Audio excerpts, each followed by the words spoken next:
Last Friday got reckless fast. We are Frankie and Tommy, and these are previous episodes' highlights before breakfast lost adult supervision. And, you know, when we wrap truth in kindness, is it truth or is it bullshit? That question just attacked fake nice people, soft liars, and every boss who says, just being honest. Kids, we might offend your parents, so ask the parents to leave the room. Nothing says good morning like warning the children before the grown-ups start freelancing trauma. You're a Gen Xer like me, and you're like, what the hell is this guy talking about? Clavicular. Kai, go look it up. You'll know exactly what I'm talking about. That sounds like a guy who saw one weird trend and lost custody of the conversation. So kids, as I said, kick the parents out because we might offend you along the way. I know I said all. I'm not trying to say all of us, but maybe all of us.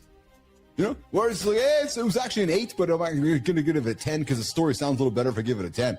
That is guy math. A 6 becomes a 9, and suddenly the story needs witnesses. But guys, here's the question. What is one piece of popular advice you used to believe that you now realize is BS? Half of adult life is realizing confident advice came from people who were also guessing. We're fed a little piece of information 50 years ago, and it's not true.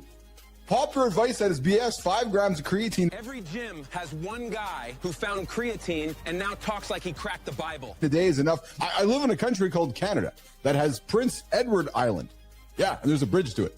He said, fuck, I think there is. I just said it publicly. That is the exact sound of a man realizing Google is no longer on his side. It's just a sexy piece of land with a different name so that nobody gets offended by the fact that it's actually not an island. He is not arguing geography. He is in a committed relationship with being right. Then that dude over there who's living on an island with a bridge attached to it, to the mainland, he's calling himself an island. I'm like, no, you're not on a fucking island, man. You got a road attached to it. It's kind of insulting to me and my value of what an island is. So, well, I understand geography, Gulf of America, Gulf of Mexico.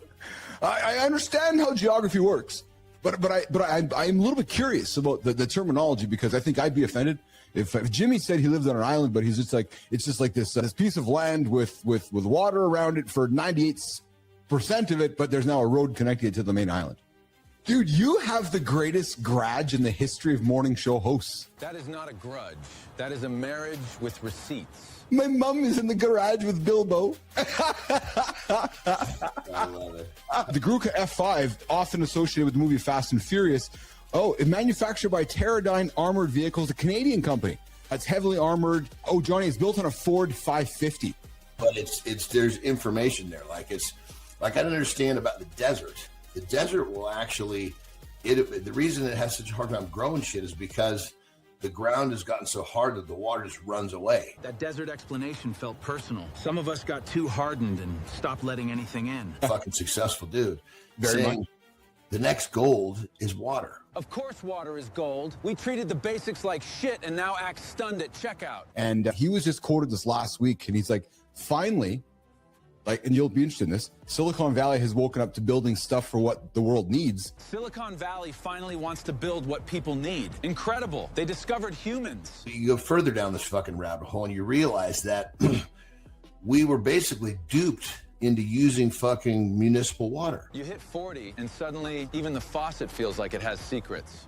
We're progressing with technology, destroying our society and our life, and they're just casually going about on their horses and buggies and growing their food and drinking clean water. Those horse and buggy people are going to outlive all of us just by minding their damn business. Europe might only have 6 weeks of jet fuel left.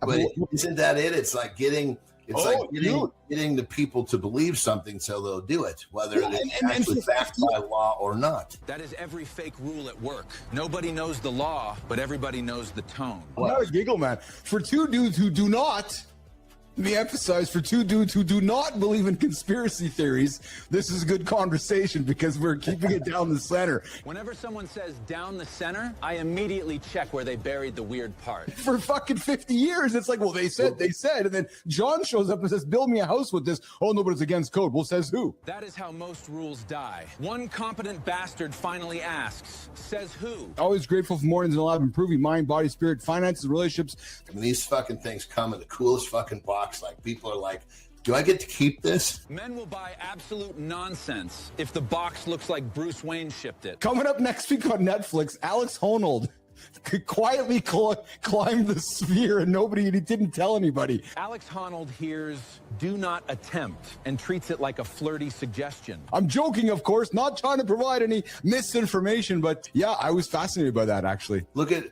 the cool part is it's just a fucking tire. There's no handle. She's holding the palms of her fucking hands on the inner rim of that fucker. Grip strength people are freaks. I get lightheaded opening the pickle jar. Yeah, every single morning. We got a guy behind the scenes who's managing the high-pressure tech where a single second of failure means a global blackout. Imagine your whole job is don't blink or Europe goes dark. That is not a career. Oh, fuck, dude. What is up with these people that come on here that look like they're fucking 15 years younger than they should be? Nothing humbles a man like meeting somebody older than him who looks moisturized and unbothered. You know, just trying to stay active is really what's important, because you got to have that disconnect from work to your regular personal life. That disconnect from work is real. Some people leave the office, some bring it home like bed bugs. I try not to bring work issues into my personal life, so that way that kind of reduces the stress. Stress ages us so fucking fast. Stress ages you in dog years. Some managers are 34 going on haunted attic. I repeat that to myself all the time. The team will handle it. The team will handle it. I don't need to fucking, because I get in the middle of it and I slow these people down in many cases. That person who's failing is not failing because of them. It's because of you. You hired the wrong person. Hire an adult, not a child. Hire an adult is brutal but fair. Too many teams are daycare with laptops. If you hire an adult and empower the adult to live and fly, then you're going to be fine. You hire a child, you're going to get child results. I say, look, your job security depends on you following the system. If something doesn't work and you follow the system, it's the system's fault. Frame that shit. Half of work disasters start when one hero decides the system needs improv. You didn't follow the system, it's your fault. It's almost freaks me out a little bit, where one of my team leaders actually, when he starts talking about the system, he's developed it so much and through our meetings that he knows it better than I do now. That is the dream and the ego funeral. Your people got better than your voice. And I'm like, fuck, I almost have to be careful what I say, because Jesus Christ, if I say the wrong things, I'm just getting in his way.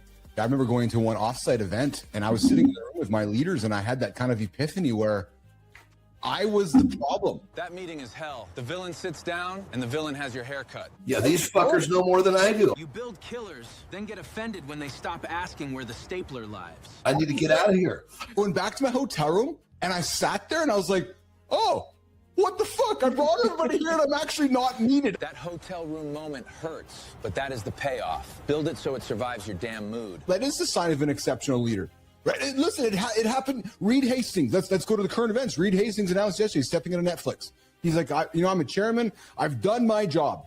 Oh, yeah. I mean, and that's one of the biggest things. Like, for me, a lot of my accolades are not what I obtained. It's from individuals that I train. Yeah. That is real leadership crack. Watching your people win hits harder than your own trophy. Yes. I had individuals who won Emmys, and I'm probably more excited for them than they are. You know what I'm saying? Because it's like, it's that pride. And it's kind of like in sports where you have like a coach's tree. You know and you see your coach win that Super Bowl or that championship, and you're excited for him because you was there with them at the beginning. Find work, we'll be able to make money, but it's that developing of other individuals that's really the telltale sign of a leader. Yeah. The reality is similar to what you're saying. We got millions of people watching, so we got to make sure that we're putting stuff that's factual. He's like, look, it's going to happen, but by the time you make a mistake, that signal's already made it to the moon and back. Yeah. So you can't worry about the mistake so much as how you can fix it after it happens, right? And especially on a day when we got our bullshit professor joining us for the second hour,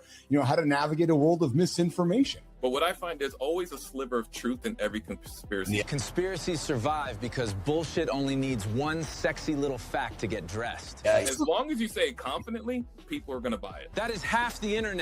Say it with chest, and idiots call it research. We were trying to create, how all these things become fact amongst people. My man just explained it perfectly. Oh, totally. Push it right to the point where they question it, step back, let them breathe, double down, and they fold.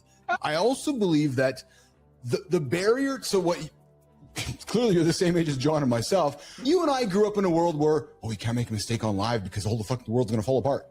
Where now everything is live. And the problem with that is the fact checking has drastically dropped because people are not really concerned about facts. Because what happens is people are convoluting emotion with facts. That is social media now. Feelings drive, facts sift in the trunk, and everybody swears they're informed. I feel this way, so therefore it must be true.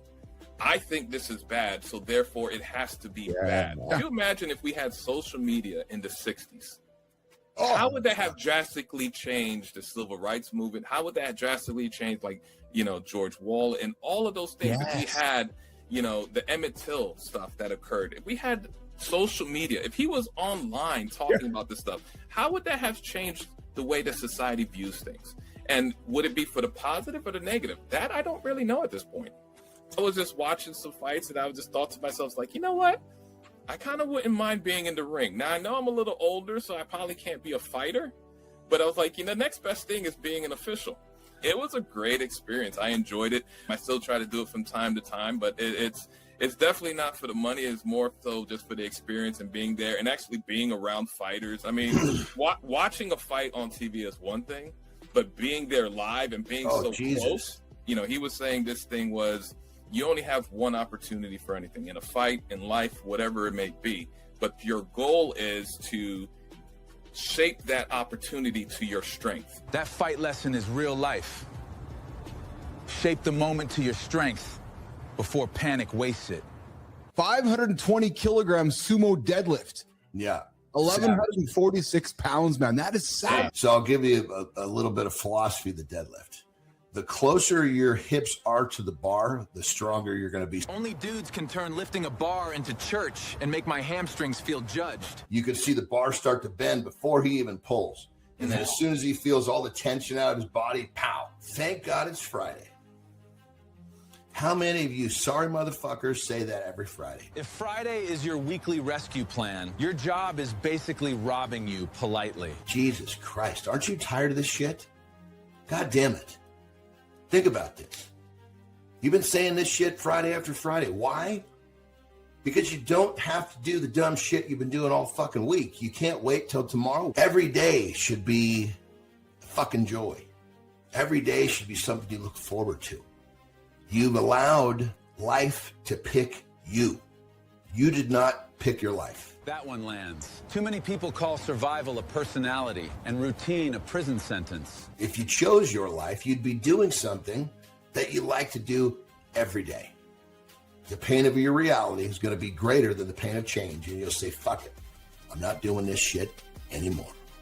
That's one of the ways that we kind of disconnect from the chaos. Yeah. Is just going out to national parks, go hiking, and kind of just being with nature, which I tell you is a great way to just kind of tranquil and you know, reset yourself. You know what I'm saying? I want to talk about the science of sincerity and how to navigate a world of misinformation. They'll find something that you say that is consistent with that claim, and they'll say, "Oh yeah, see there, that's what I was trying to say the whole time." They want to minimize your rebuttal, but have you co-sign on what they're saying at the same time.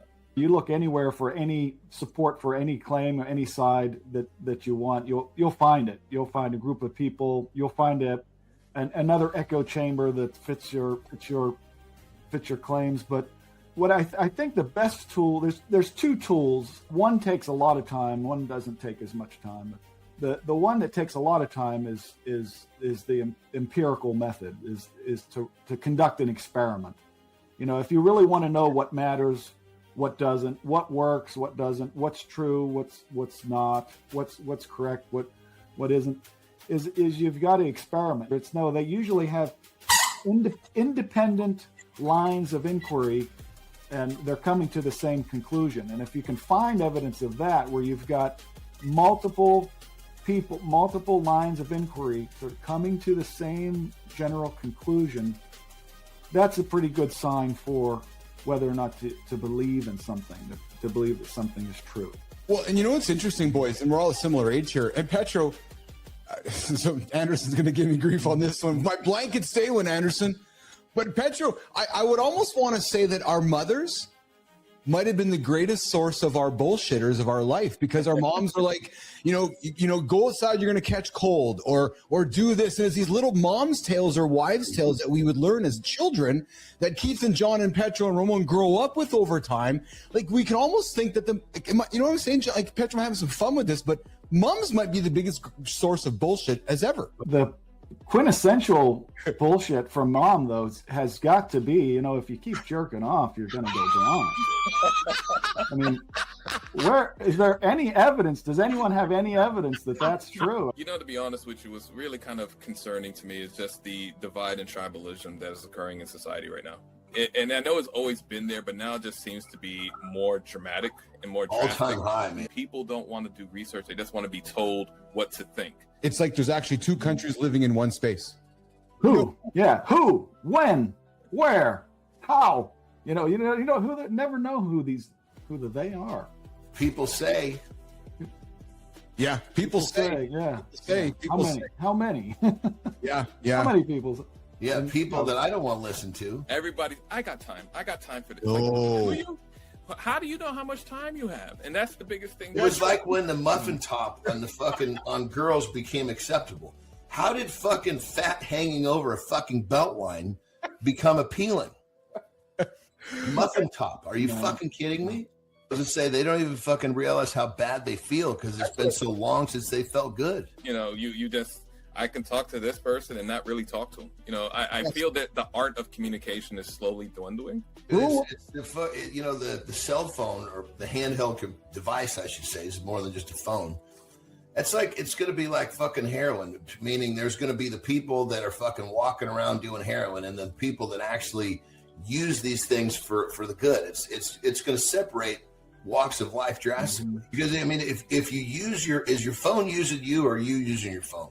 That's exactly. The question. Yeah, I think people are hungry for just genuine conversation. Everybody's yelling, screaming at each other. The world's fucking ending. Screaming, yes. Nah. There's kindness rising there. True story. Hey guys, the creator economy is quietly replacing all of us with their own avatars. And we're doing it. And I want to talk a little bit about it with you guys because there's something happening right now that I think most people are wildly, and I mean wildly, underestimating. And it's the creator economy. It's not just evolving. No, it's starting to replace people with versions of themselves. And actually, we do it daily. That's not the real story at all. The real story is that AI is starting to replace presence, starting to replace you. And the presence is where the trust has always lived. The winners are going to be the ones who understand what should be systemized and which should stay unmistakably human. Exactly. Automate the boring parts, not the damn soul that made people trust you. And the future creators who win this are not just building audiences, my friend. No. They're building universes. The real story nation, is that the media we are creating is becoming more than ever programmable. Personality. That was last Friday's chaos. Full show is next, and somehow the whole damn thing gets even wilder.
Most men think stress is something you manage in your head, but your body keeps the receipts. And by the time your jaw locks, your gut goes sideways, and your back starts barking, the bill is already overdue. Today, we're getting into the feeling you're ignoring, the silent stress tax you're paying, and how to stop carrying pain like it's a personality trait. Only on Mornings in the Lab with Keith, John, and friends.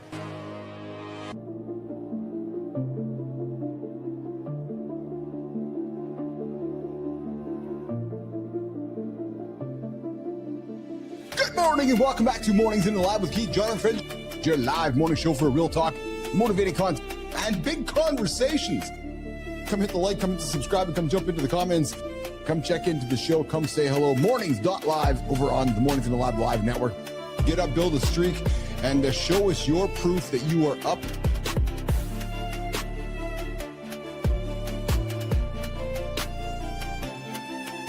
The real story, nation, is that the media we are creating is becoming more programmable. Personality is becoming scalable, and character and the universes we create, well, that's becoming infrastructure.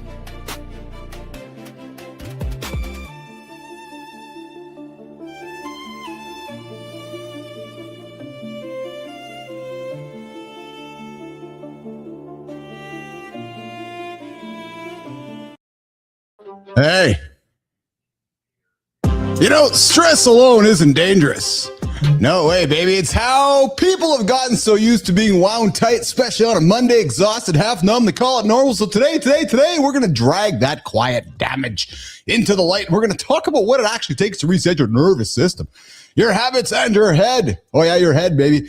But guess what?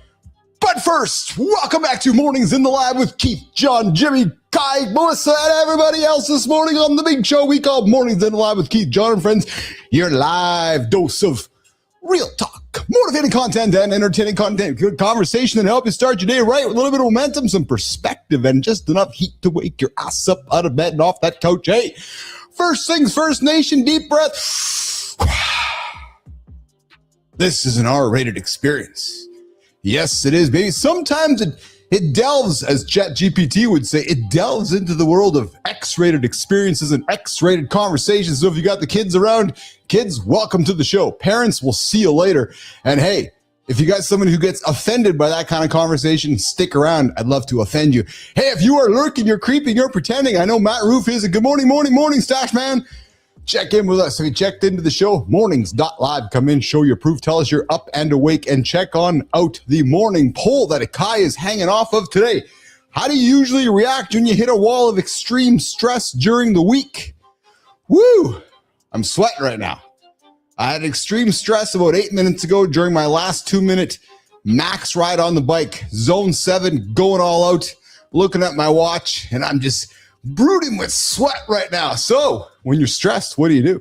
Hit the gym, isolate, hit the bottle, pack some spliffs, eat some food, or do you address the root cause? Yeah, there you go. Or do you address the root cause? I know what you can do. You can come join us on the big show, Mornings in the Lab with Keith, John, and friends. 7:30 before that, Matt Roof, get up and join us. That'll help you beat the stress the next day. And then, hey, we got the question. What's the one small thing? Rub it out, left or right hand. Which one was it? Just curious. And hey, guys, for all you snoozers out there, I'm thinking we're now hitting the 4 digits here pretty soon. Oh yeah, there we go. 981 minutes behind this week. We're hitting 4 digits. Yeah, we sure are. 16 hours, 21 minutes of your life laying there. Jimmy, laying there, just sliding the snooze button, just letting life slide by. 16 hours, holy smokeronies, man. That is a long time. That is a long time just to lay there. Although if you beat it out to beat the stress, it'd be a lot of fun there. 16 hours just beating it out. Yeah. I think they call that zooming, Matty. Is that called zooming? No, gooning. Yeah, gooning. Yeah. You know, when I was growing up, that was just called long foreplay. That was just called rubbing it out for a long time. That was just called going through 47 pages of Cherry magazine or 50 pages of Hustler. Yeah, we didn't even call it gooning back then. It was like, no, all right, I guess I got to do a stroke, turn the page. Oh, I don't like that girl. Like, oh, too hairy. Got to go. Gee, next thing you know, you're 38 pages in and you still haven't finished it off. So don't give me that gooning stuff. No, we grew up gooning. Yeah, true. We didn't call it that. Right, Jimmy? Hey, all right, guys, coming up with a big show here today. Brock Lesnar. Yeah, for all my wrestling fans out there. Apparently, he hung it up last night in the ring. Yeah. Killing time with Pentos. Is that what you called it? Killing time. Hey, Matt, there's a show there. Killing Time with Pentos and Matt Roof. Yeah, there you go. Yeah, Brock Lesnar hung it up, and why you should too. There comes a time, I suspect, that you wake up, you look in the mirror, go, nah, maybe it's time to hang it up. And last night, big old WWE, Brock Lesnar did that. Yep, true story. Hey, Gen X, me and Matt, Keith and Matt, the two biggest Gen X's on the planet, have become the world's most popular consumer generation. While nobody's actually paying attention. No, because they're all paying attention to how shit can't get through the port of what do you call it? The Strait of Hormuz, the Hormuz Strait, or the hell you call it? Yeah, so 15.2 trillion bucks. Keith and Maddie, Johnny, just sitting on that. What's going on? Sullivan too. And yes, we're going to get this one too. The FDA just removed BPC 157 and TB 500. I want to get Johnny's opinion on that coming up on the show here today. And of course, Peter Wachtel, the guy designed Spider-Man's #1 toy. Yeah. Yeah, we're talking toys this morning. Roofy, get your mind out of the gutter. Yeah, #1 toy, themed Batman roller coaster. Then he left it all to teach shop class. Yeah, so I don't know. We're going to see. We're going to check it out. It's going to happen with Peter Wachtel today, a creative heavyweight who went from designing massive toys and entertainment experiences to teaching high school shop and helping kids build real world purpose. This one's going to be about reinvention, creativity, useless, and some fun shit. Coming up today with Peter Wachtel. Good morning, Holroyd. I see you out there as well. And then the deep dive. The feeling you're ignoring is your body is keeping score. And maybe that's some good timing with Brock retiring today. And Cena retired a few months ago. And listen, Johnny's been talking about dialing it back a little bit, and I'm not saying dialing it down. I'm just saying making some changes. So we're going to talk about what men miss, what the body remembers, and how to stop calling overload normal. And actually, yesterday I took an intentional. I was like, you know what? I need to lay my head down. So I laid my head on the pillow, and I did a little bit of horizontal work. Yeah. I was taking the signals that my body was telling me to slow down, baby. And hey, I got the morning focus. I thought I'd delve a little. No, there's that word again, delving. Yeah. Okay. I thought I'd get into some what's going on in the world today. We are one straight away from panic. Yes. And then the BS being a good guy when no one is watching, coming up with Maya Reyes on the community corner. Hey, Jimmy, Kai, Melissa. The morning loop starts right now. Good morning, nation. Hope your coffee is strong, because last week sure as hell was. We had killers all week. Great guests, real heat, real conversations. Then Friday said, you know what this needs? A full discussion about average dick size. Which brings us to the obvious follow-up. Preston, you sitting comfortably in the middle of the bell curve or what? You know what? Guys, let's start the morning loop. Let's start it right now.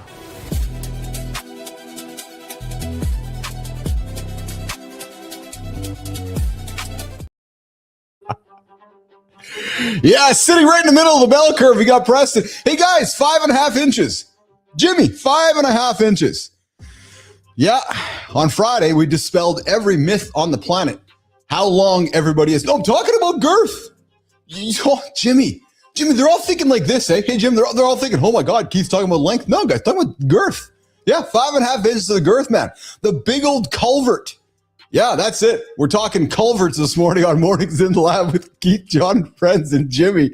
Average dick size, 5.5 inches. We learned that conversation on Friday to all my big friends this morning on the show. Yes, Kai, I see the words coming out there. Hold it to yourself. 5.5. Yeah, the girth of 5.5 coming up on the show here this morning on Mornings in the Lab with Keith, John, friends. All right, I see Johnny in the distance, and while Johnny's making his way in, hey, team, I think we got a little bit of a Brock Lesnar clip for this morning? Because if we do, I want to get this one rolling, man. We got the dude who hung it up last night in the ring, and pretty big deal. Yeah. And what I enjoy about this one is he handed off to another big-ass motherfucker. Oh, baby. It was like one big monster to another big monster. And very much, I suspect, like the tradition of passing the torch, right? So, but before we do that, Jimmy, before we do that, I just saw something I want to put up there.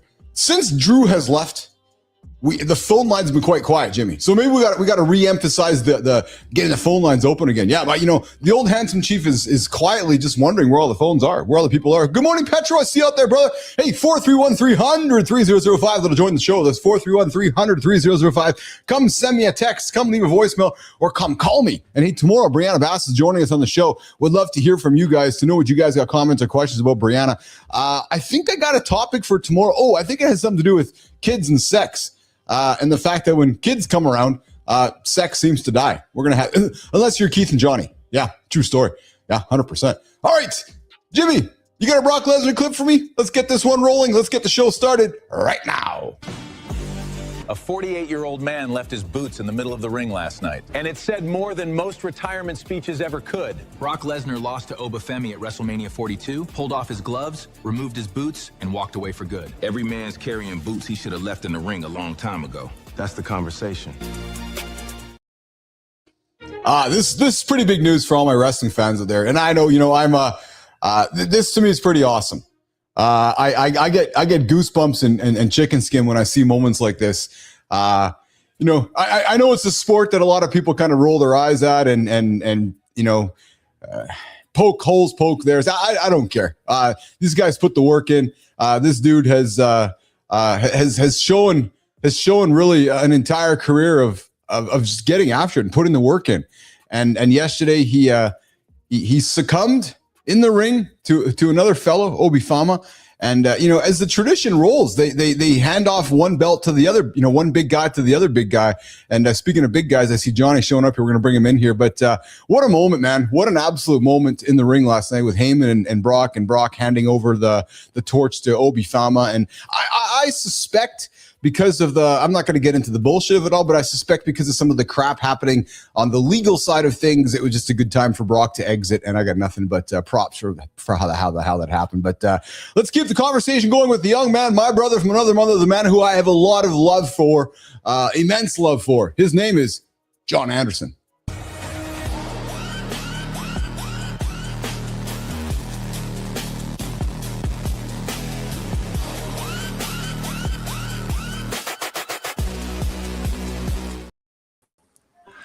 What's up, brother? Brother, I would take that truck in my driveway any day. I'd take the truck, but I wouldn't take the outfit. No, you and me both. No, Jimmy, we can leave that outfit in the ring. When Johnny retires, that'll be the outfit John would leave in the ring, but he'll exit in the truck. Dude, if I wore that to the ring, I wouldn't be retiring from much. Nice set of wheels, man. Nice set of wheels. Hey, you walked in as I was kind of teasing the big news. And I know you're not a big fan of wrestling. I'm not a big fan, but we talk about it all the time. Dude, Brock hung him up last night. Hung him up. That's what I heard what you're talking. So what's the story?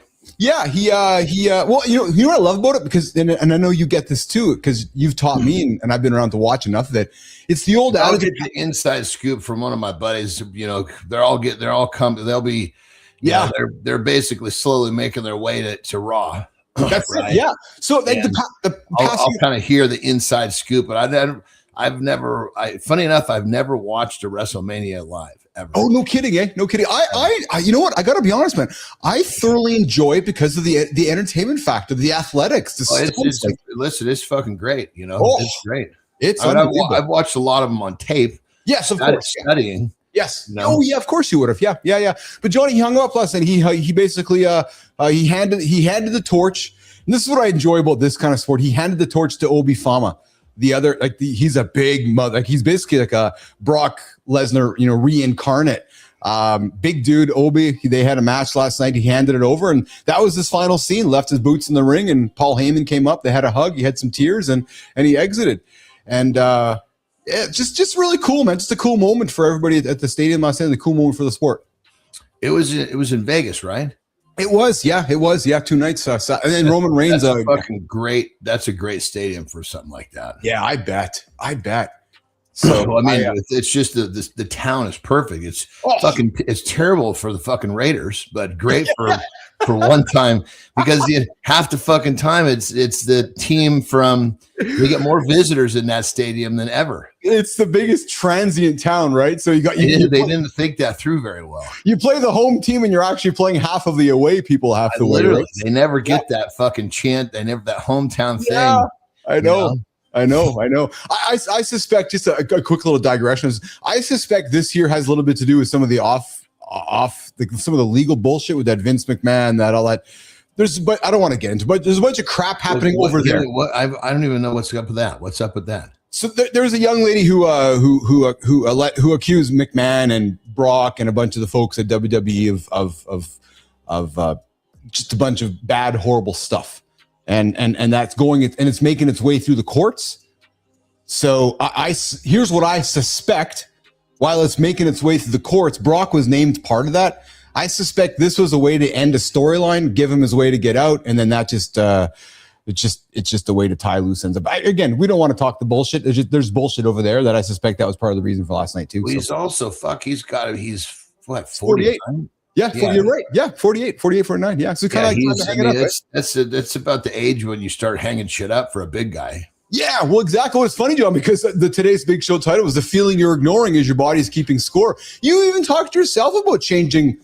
Just kind of we change. Well, and the thing about it is, in those settings, like in Japan, you get guys that'll go to their fucking 60s. Oh my God. Yeah, but the key is never stop. As soon as you stop, the body stops adapting. Yeah. It's like when I was, like when I went from wrestling to bodybuilding.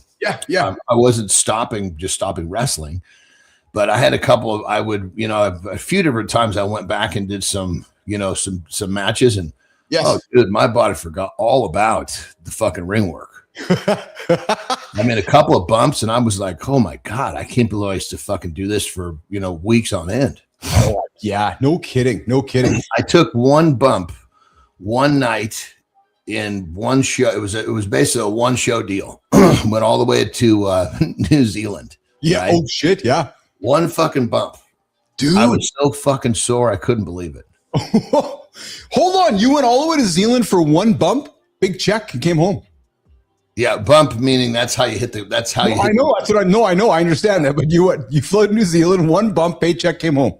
Yeah. I mean, in many cases, I wouldn't even take bumps. I didn't even know if we have to bump when I showed up. But they had me doing a spot with at that time, there was a really high-profile professional boxer. That's pretty funny, man. Good morning, Mike. I see you out there. Mike, I don't agree with you, brother. I don't. Brock was the most overrated fake wrestler in history. I don't agree with you, Mike. Listen, they got to put the work in. However you want to define that word fake, I don't agree. He was a fucking UFC champion, for Christ's sake. Yeah. It's hard to include fake with that. Hey, Johnny, speaking not of fake, I'm eager to get your comments on this one. The FDA, we talked about a little bit last week, RFK and the gang just approved BP 157, TB 500, and 10 more peptides from his dangerous list. Compounding pharmacies can move again. Sterling Preston, set it up for us. The FDA just quietly took 12 peptides off its own hit list. Quietly? Nah, people noticed. BPC 157, TB 500, 10 more peptides pulled off the Category 2 danger list. Compounding pharmacies can fill them again. That is excellent news for patients nationwide. Good. Now do it right. Supervised, tested, no gray market guessing. Now, the door's open. Don't let the wrong people walk through it. Peter Wachtel joining us in about 10 minutes to have some conversation with myself and Johnny, but right now I'm talking to my peptide expert myself. Johnny, what's this all about, brother? So real quick, before we jump here, back to the Brock thing. Yeah, please. So Mike, this is kind of to address what Mike's saying. Yeah. So part of what he's talking about, and I don't know from the outside, because he has this reputation, right? Yes. It's almost like he's feared. Right? Yes. Well, it's because he really whoops people's ass. Like in the fucking locker room, yes. He'll whoop you. I mean, Jimmy, see if you can find the little clip, real popular clip of him. It's him and Adam. It was him Shear, I think. Another fucking giant. Yeah. He was young and he was coming up, and the fucking guy was moving too fast, which means the pace is getting too quick. He's getting fucking winded. Yes. So Brock just fucking literally, you can see, just fucking cracks him. Fucking, he's getting up off the ground, just fucking bam, and goes, slow the fuck down. Like broke fucking, but see, his character is that. Yes. So his character is what he is. He does it in the fucking ring. He does it in the fucking back room. So yes. Is he feared? Yes, he's feared. But I don't think people see that part of it. That's funny. So I can see where Mike's coming from, but if you knew the whole story, see if you can find that clip. This big fucking guy, he's bigger than Brock. He's like 6'8", probably 330, and fucking Brock cracks him. And this fucking guy just about doesn't get back to his feet. Well, he's fucking stumbling around. You know what? So I remember when Brock first joined WWE, and he didn't speak at all because he was not talented on the mic. They put Heyman with him because they're like, we got this talent, but other than wrestling, he's kind of useless to us. So they brought him through training so fast. Yes. And he basically, the first time he comes out, he grabs, I can't remember who it was, comes out, grabs some fucking guy, power bombs him like fucking 3 times and leaves. I remember it actually. Yeah, what is his F5, whatever you call it? Yeah, I remember. And I don't even think they developed it yet. Yeah, he was a fucking straight up power bomb. What he did, he power bombed him like this, and then fucking picked him back up, didn't let go. Yeah.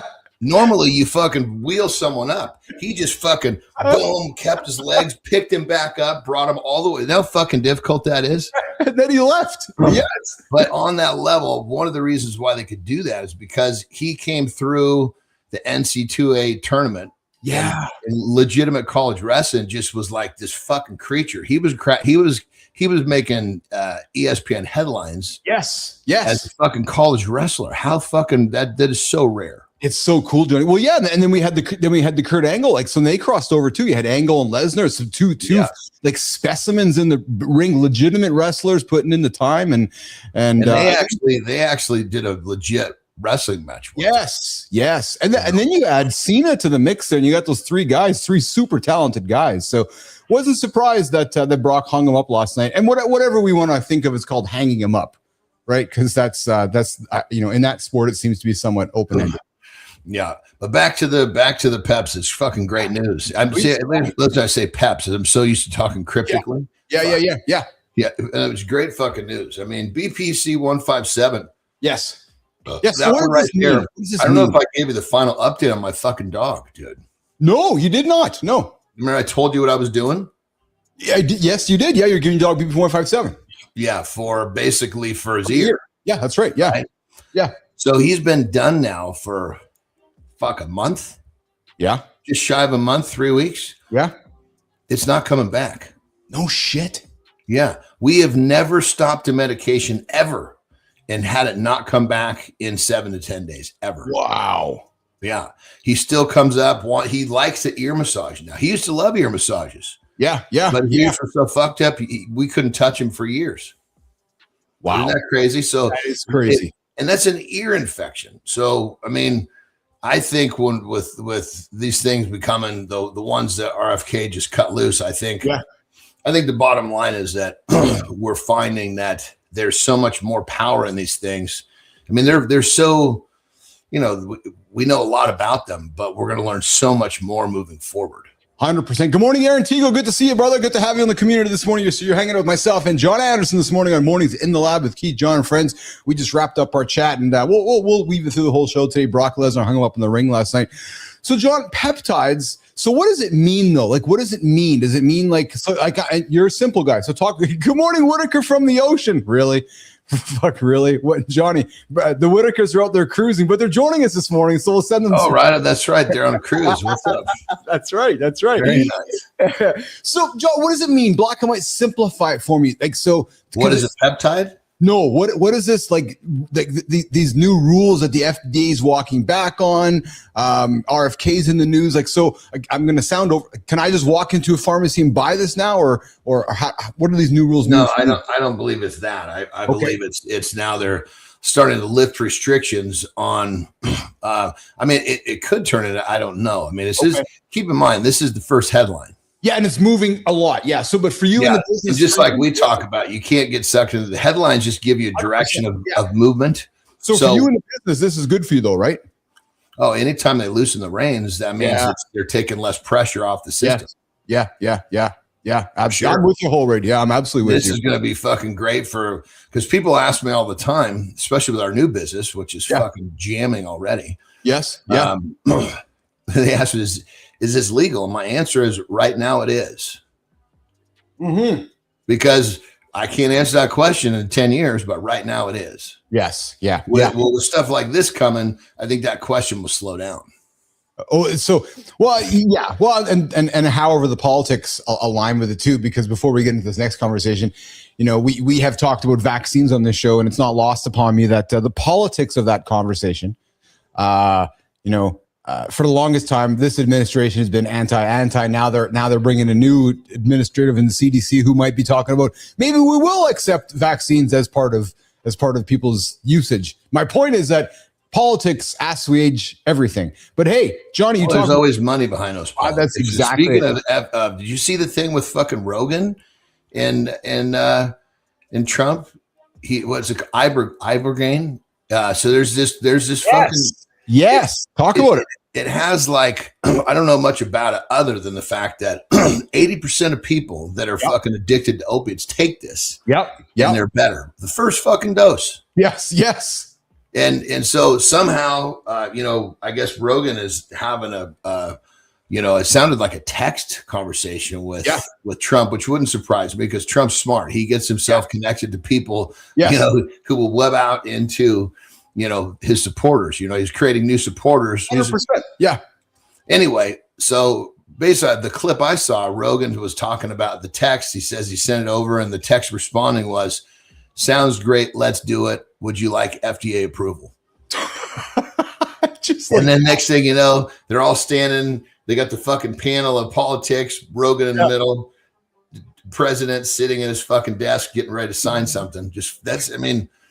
If that's how easy, I don't know, but it sounds like that's how easy this shit is. Holy Christ. I know that Readers talked about it on Wednesday on What the Truck, because it has to do with psychedelics too. Right. And it's a psychedelic, Yeah, exactly. Yeah. So, and all like, good morning, Kid Toyology. Good morning. Good to have you on the show this morning. I'll see you in a few minutes, my brother. And Holroyd, yes, that would be amazing too. Chris Bell did a documentary on it. It's on YouTube if anybody's interested, talking about peptides. Chris Bell is one of the coolest cats in the planet. I'm buddies with him and his brother, Mark. Oh, yeah. You talked with Mark Bell before. Hey, you talked about your dog, giving your dog BP 157. Well, Johnny, get this. Maryland just let vets prescribe weed to your dog, a cannabis first for America's pets. Sterling, Preston. Happy 420. And Maryland just made it medical for your dog. Bro, a vet can now recommend weed for your pet.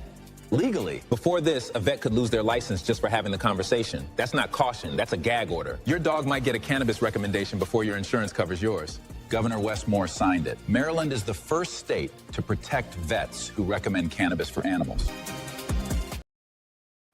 So I'm not surprised, but... Dude, I just heard a canine weed story over the weekend. Yeah. Crazy. Crazy that it's cool that it's happening, but this was an OD story. Not that the dog died. Oh, yes. But the parents, listen to this, the parents were gone. This was probably a decade ago because the kids are grown. Yes. And I guess the kids made some fucking weed butter.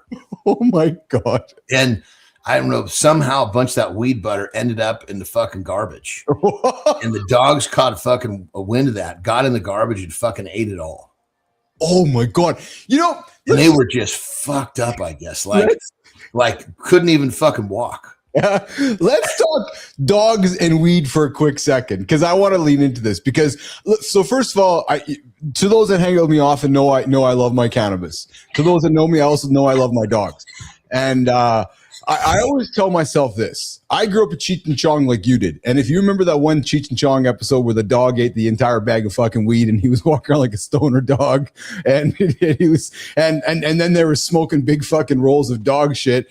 I'm always reminded that. Which one was that? I think it was number 2, not Up in Smoke, but it was the second movie. One. Yeah. That was my favorite one of the group. Yeah, you and me both. So I always tell myself, yes, I know cannabis is dangerous to dogs. Yes, I know. I'm not trying to tell anybody to go give weed to your dogs. But I've seen enough bad weed movies with dogs to know that they're you're not going to kill them. And I'm not trying to suggest go give your dogs cannabis, and inordinate amounts. But every now and then, if Lola or Charlie will pick up a little nub on the ground, but you froze, brother. Lola, you talked about nub anytime Leela or Charlie get a little nub off the ground and maybe get a little wobbly, I just know that I just take my time back to the Cheech and Chong shows and know they'll be just fine. Quick question, brother. I would agree with him. And Cheech and Chong was about excess too. Oh, more than That, excess. that shows our the outskirts of what should be going on. Yeah, yes. Hey, quick question, dude. I've been dealing with you rocking back and forth like fucking Rain Man for years now. Yeah. Who's your fucking internet provider? Who the hell is They it? suck, dude. You freeze more than anybody on the show, and you're the fucking host. You know what? Actually, you're actually kind of reminding me that I probably need to do a clean out. Remember how you've been fucking rocking like Rain Man from clean out or not? I'm feeling kind of rocky today. I got some energy today. I'm feeling a little bit of rocky here today. So are you on Starlink? No. I got Rogers. I'm on Canada's big telco. That's why don't you get Starlink? It'll end all your problems. I probably could, yeah. You know why? I'll tell you what. Anywhere, dude. We got it here in Mexico. That's what totally changed the game here. Oh, and it has changed the game for you too. I remember when you first didn't have it. Now, how good it is, eh? Yeah, it's fun. I mean, literally. I mean, the only thing that causes fucking problems is the VPN. That's the only. It's sometimes like literally to get on here. Oh fuck! I didn't even. We go on a break. I got to turn it back on. Sometimes when it won't grab when I turn it on. Is the only fucking delay I ever have. Oh yeah. Your service is good, dude. Hey, speaking of dogs, Johnny, I got a committed sequence. San Diego. I love my animals. I know you do too. Check out this dog taking this bad guy down, man. Like relentless. And I know you'll appreciate this because, and again, you're a good observer. So I think Jimmy, if you can maybe fast forward a little bit here, it's about a minute clip or so. But the dog, cause there's a guy shooting at that guy, or they just aimed at him. They're aiming him. Look at him. So this guy's like wielding this weapon. And the dog just is relentless to get him down. I love watching this.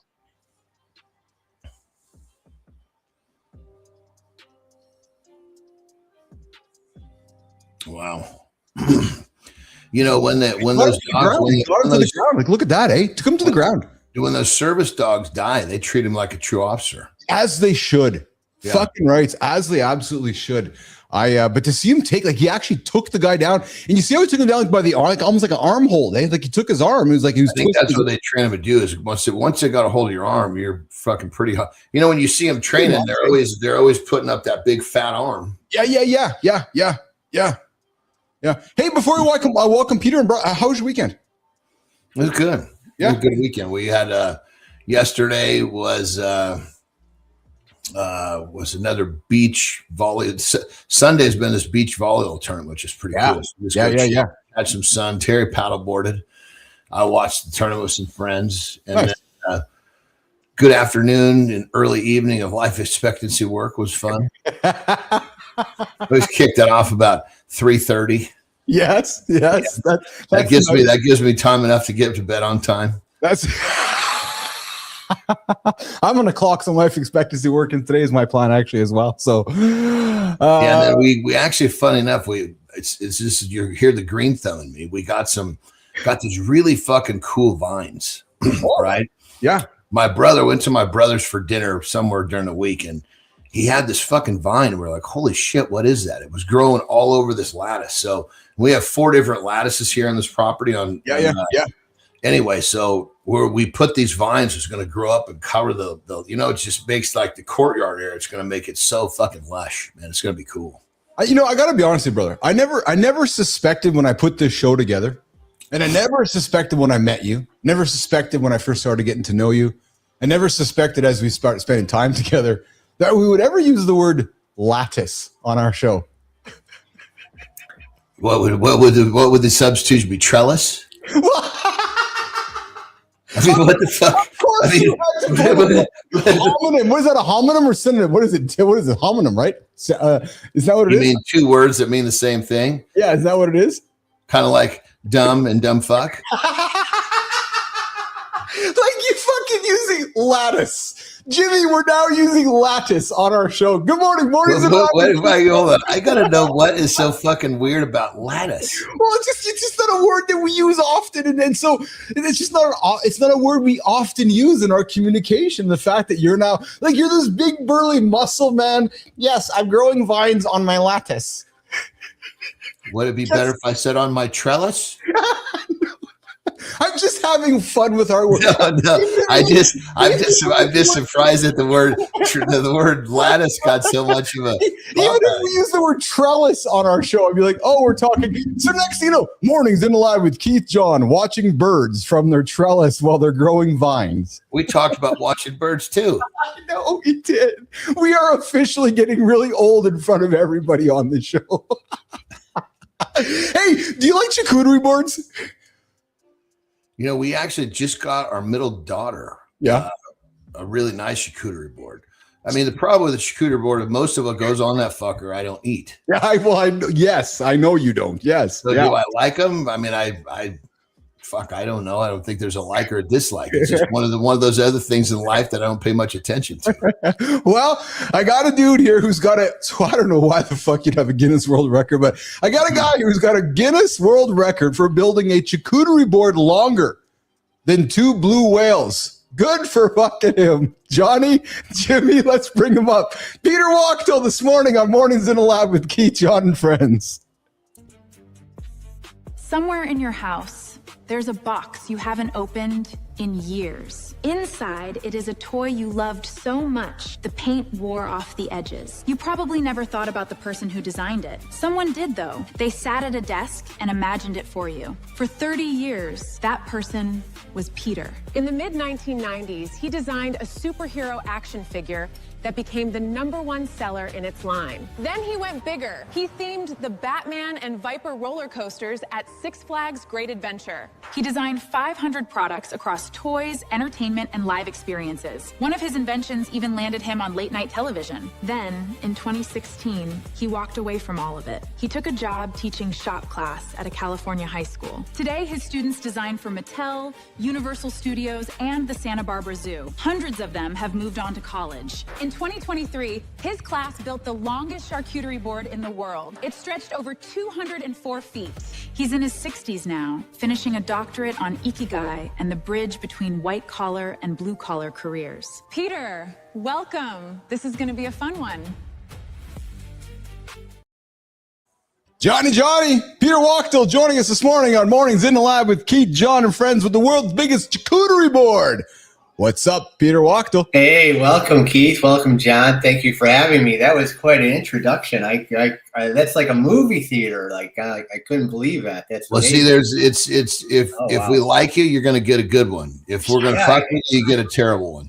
I love it. I love it. And you got my Guinness World Record shirt on. There you go. That's awesome. And I got to tell you, man, Sophia got a new outfit on this morning. We upped her budget. Her hair's looking great. Sophia's looking like a smoke show this morning. So, welcome to the lab. We got to put her in something real risque, please. I agree. Yeah, I think we got to push the limits. Like, yeah, totally.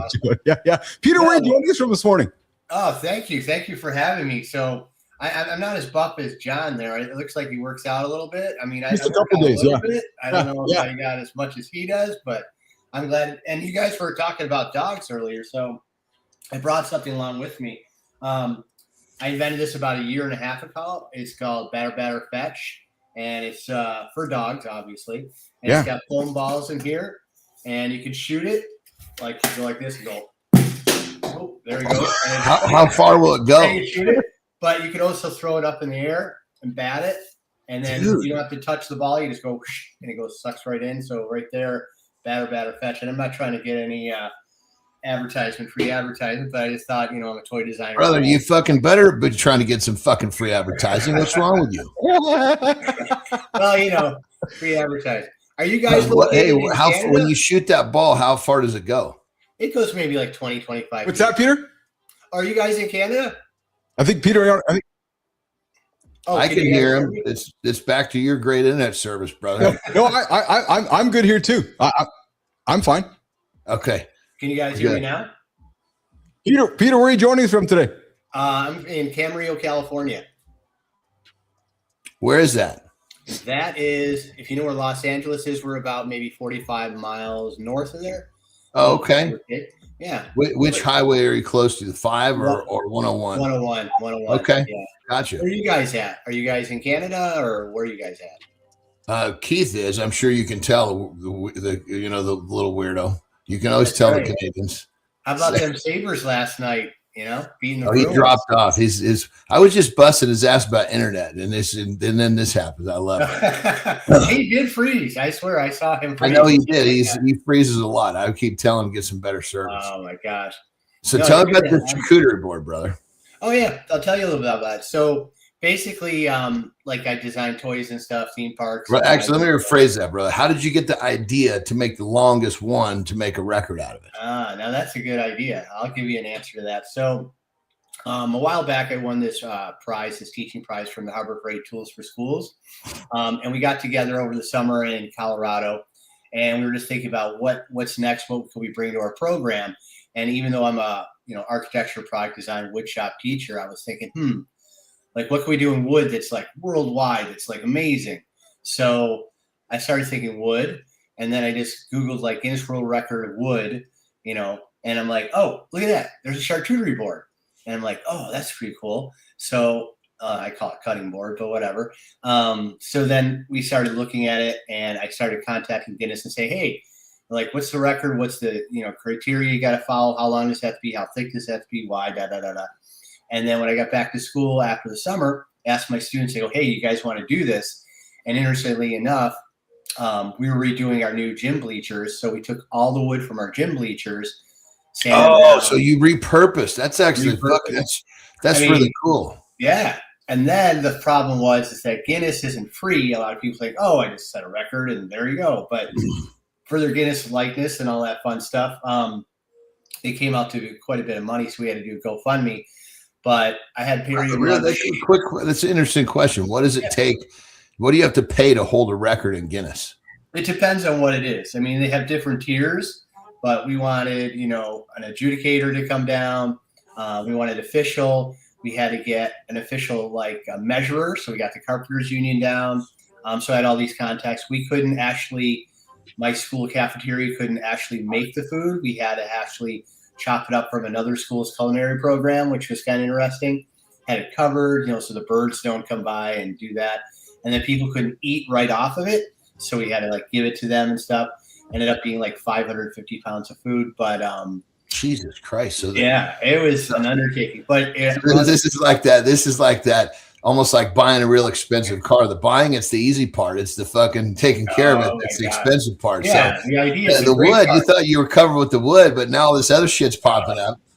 No, it was a good chunk of change. It was, there's all different things that you have to think about. You got to get this, that, and the other thing. But yeah, it all came together, repurposed the board, put it together. 150 kids helped make it, got it down on the football field, and went from the end zone all the way to 35 on the other side. Oh, Jesus. So we're talking a few hundred feet. 65 yards. Fuck. What is that? 180, almost 200 feet. Yeah. A little bit less than what Josh Allen could throw a football. He could throw, I think, 75. But so here's the question. Once you get the record, what the fuck do you do with it now? Cut it up and make individual boards out of it? Well, we ate a lot of it, and we had about 200 or 300 people there. They took a lot home, ate it there. Every little piece had to actually be accounted for and taken away. You couldn't leave any.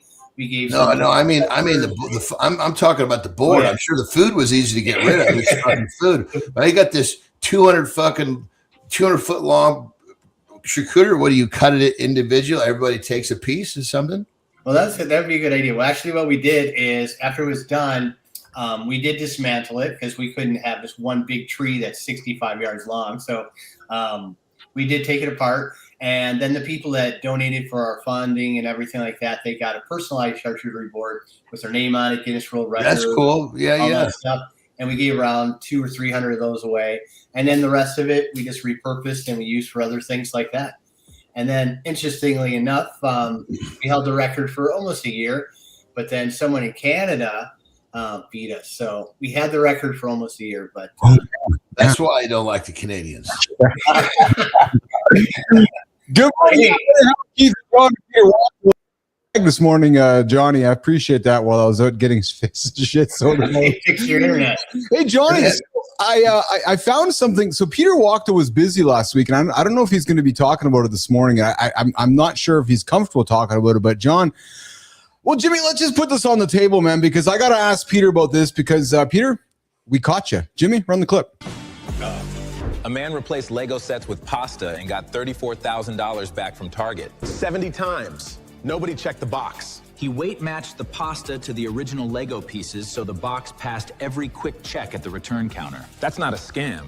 That's a logistic operation with a pasta budget. Irvine PD called it off the charts. We're getting into it.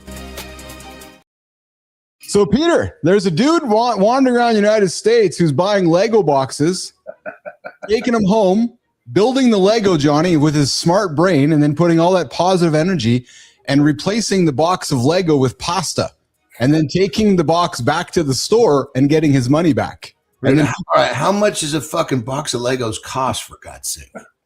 $20, $10? No, we're talking. Peter probably talking hundreds, right? Like they're not cheap. But the point is, Johnny, back to what we said all the time. If this dude would take that energy and put it into something positive, how well? Like I just want to take my arm around. Like, dude, go put this energy somewhere else. Like Peter, what do you think about this whole thing? What like this is ridiculous. I think that either he's a pasta chef and he just needs to get rid of that extra pasta, or he's just a good Samaritan. Maybe he's trying to feed the homeless or something because he has to put the pasta in there. Like if I was going to take the Legos, I wouldn't come back with a box full of noodles, you know. But maybe he's trying to feed people secretly, or. Good morning, Miss Peaches. I got to admit that you have to admit it's actually a pretty smart. It is actually a pretty smart theft. Let's go and take the Legos because any young person working at Walmart, when you take it back, is not questioning whether Peter has actually taken the Lego out and put. You got to shake it. Yeah, you shake it. It sounds like Legos. But there was another thing. They open it up because sometimes they take the actual really cool characters like Darth Vader or something. Yeah, like, yeah. Oh, I'm yeah. gonna take that. Yeah. There was another thing that was in their system. I can't remember which big store it was. Yeah. You order it online. Yes. Gets delivered. Yes. You return it. Now, if this item is under a certain price, they just say keep it. What? Because it's more expensive to take it back. Yeah. Well, I know Costco's like that. People were like taking like tens of thousands of dollars monthly. And then what would happen is the system would catch on and just fucking turn off their account. Fuck. I knew somebody who, when they told me this, I was actually abhorred by it. They said, yeah, we used our coffee machine we bought from Costco for a couple of years. And then when it broke, we took it back and they didn't ask any questions. I'm like, what? Like, that's just fucking low, bro, man. Like, that's just greasy. That's absolutely greasy. Hey, Peter, you pitched Jump Sticks, a scooter pogo stick hybrid, Johnny, to a panel of children, like not adults, children on ABC's The Toy Box. I gotta be honest, man. What's it like having your career, like your whole business, evaluated by 8-year-olds on national television? Like, were you like, oh yeah, like did you take it seriously, or did you roll your eyes and go, "It's going to go with it," or what? Well, whatever you do in life, you got to be able to, be willing to fail. Yeah. So basically, I had kids. I have 2 kids. They're a lot older now. They're like 20 and 18 now. But at the time they're like little scooters around, right? Yeah. And we had a pogo stick as well. And it just sort of hit me one day. I go, they want to be able to jump higher over the curb and stuff like that, right? So I'm like, whatever we put a pogo stick is like the handles, and you got a scooter. And it was an interesting enough idea, right? So they did it, and we had kids jumping and everything like that, and it worked really well. And then, of course, the toy box and everything, I tried this out. And I'm a little bit heavier than a 9-year-old kid by like twice, or maybe even more. And so it didn't really work out. I actually fell on national TV, which was a nice little fun booster. But it was kind of a great experience. I mean, it didn't go anywhere. I actually reached out to like Razor and a couple toy companies, but basically it was more of an issue of like with getting hurt and stuff like that. But I love the idea, like boing, you could like go over the curb really well and stuff like that. But yeah, it was. All right, dude, so I got a question. So you got the pogo stick, you got the dog ball throwing apparatus. I got something better for you right here. I was gonna say, let's hear it. You've created 10 fucking things. What? Tell about us all. Yeah. All right. I'm gonna give you my best one. So yes. No. We want to hear about them all. All right. All right. You ready for A? Well, okay, let's start with Q. So a long time ago, there's this company called Quirky, right? They were in New York City, and they were basically. Hold on, real quick. I'm sorry to interrupt, brother. How many is there? Because if you got like 17, we're gonna have to give you like a 15-second time limit per explanation. Whatever. There's like 6 or 7. Okay. All right, so here's the one I'll show you. So I invented this thing. It's called the Grill Wrangler, and what it is a barbecue tool, but it's a 3-in-1 barbecue tool. So if you like barbecuing, that's really cool. But basically, it's a spatula, right? It's either a spatula, but then it's got this fork that slides out, so you can poke your hot dogs or whatever. And then if you do this, it's tongs. So you can actually get this on Amazon. If you return it, you won't get your money back and keep it, just like you were saying. But it's called the Grill Wrangler. What is that? What does that retail for? About $20-$25. That's reasonable. Yeah. And there's a smaller version, which is this one, and then there's a bigger version that goes about this big. But it's been around about 10 or 15 years now. Okay, so that's number one. We got 6 more to go. All right, here we go. So basically, when I was a little kid, I used to cut the lawn, right? That's what kids do. So I got in trouble, and I actually took my dad's lawnmower apart and made a go-kart out of it, and I think he's still mad at me now. But basically, it got me. I'm very curious and creative and stuff like that. So I went to design school, then started working at a toy company, started at F.O. Schwartz in New York City, and then went on to like Tyco, Marvel, Six Flags, Jack's Pacific, Mattel, Hasbro, Fisher-Price. But basically designing toys from barbecue tools to dog toys. There was a Tonka road constructor that was made, and that was a long time ago as well. Got the Best Toy of the Year award. There was X-Men and Spider-Man action figures when I worked at Marvel. Their vehicles were really cool like that. I got to meet really good movie stars and people that worked on all these toys at Six Flags, designing the Viper and Batman rides. That was cool because every morning I didn't even eat coffee. I was on these roller coasters going down at 6 a.m., like flying through and stuff like that. But basically, I didn't engineer them. I designed all the theming and the graphics and the names and stuff like that. But there was so many. And then there's like little things like that. But action figures, vehicles, toys, puzzles, everything you could think of. And then basically I got into teaching because I wanted to share what I did. And I taught at like different design schools across the country, like Pratt, Parsons, Otis, Art Center. And then basically I said, hey, what about high school? Because we drive by the high school and the kids were about to go to high school. I said, hey, high school. And then high school. And then I started there about 9 years ago. And I said, I want to do that same stuff. So I teach my kids design. We work with toy companies like Mattel and Hasbro. We'll go on field trips to BMW, and I show them how the whole industry works. And right now we're working on movie props and play props for real companies. And so they get a real look into what the industry could be like. It could be fun. It's not just blue collar. It could be white collar or a little bit of new collar. So they love it. So I'm sort of taking my creativity to the kids. It's fun stuff. So you held up the meat poker and the tongs and the 3-in-1 and the dog thrower, right? You have more shit that you can hold up, or is that it? I can see. Let's see what else we could get here. So this is also a nice zombie tool as well. And if you see in the background, there's some of my toys. There's that Tonka road constructor up there, which is really cool. Did you make that? Yeah. Well, basically, yeah. It was made by Tonka. So that's the Tonka toy. Yeah. So some of this stuff you actually was it like you were working for these companies, or you licensed it to them, or a little everything. So wow. Batter Fetch, that was all me. My son came up that a long time ago. I licensed this and invented it. Same with the Grill Wrangler. The Tonka thing, I actually worked for a company and did that. So while I was employed at companies as like a creative director or designer, I designed a lot of toys as well. And there was a lot of like little X-Men and Spider-Man action figures. Like here's Venom, he's saying good morning to you guys. Oh yeah. Hey John, what's up?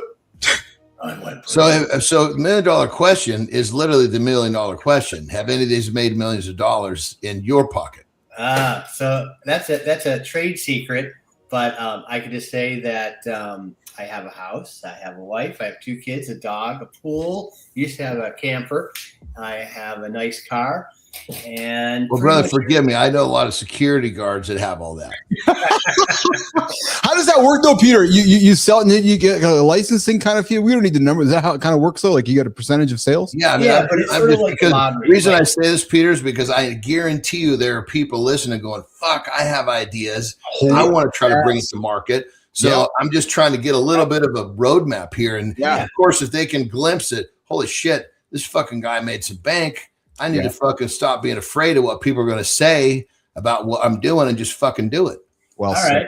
I'll give you a little bit of information with that. So inventing is like lottery ticket scratchers, right? Sometimes you win $50, sometimes you win $5, sometimes you'll win the 500,000, right? So with licensing or inventing, everybody has an idea. So your idea might be good or not.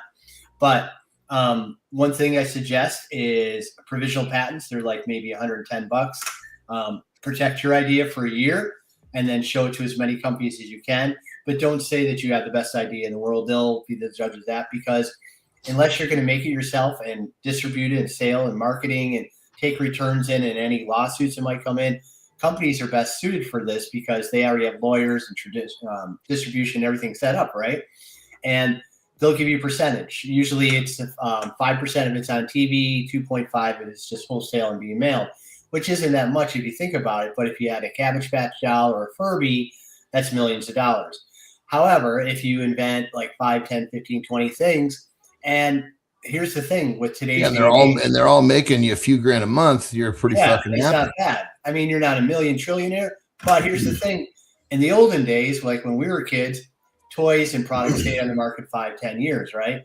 Now the life cycle of any toy or product is like 6 months to a year. So they don't usually go for the patents. They actually just get them to the stores first. And if anybody tries to knock them off, it doesn't matter because the store space is already filled. So you have 6 years to do it. So with the barbecue tool, made, definitely 6 figures. With the batter fetch, not too bad, but not as close. But it's basically all about your idea, who the company is, and how they market it.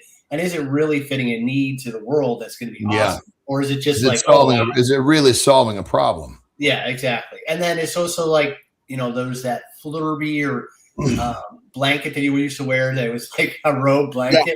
I mean, it's little funny ideas like that, millions of dollars. So even if you get 5, 20%, it's awesome. But if you do it yourself, it's going to be all that money up front and you might or might not make it. So, but I say if you have ideas, go for them. I mean, you never know.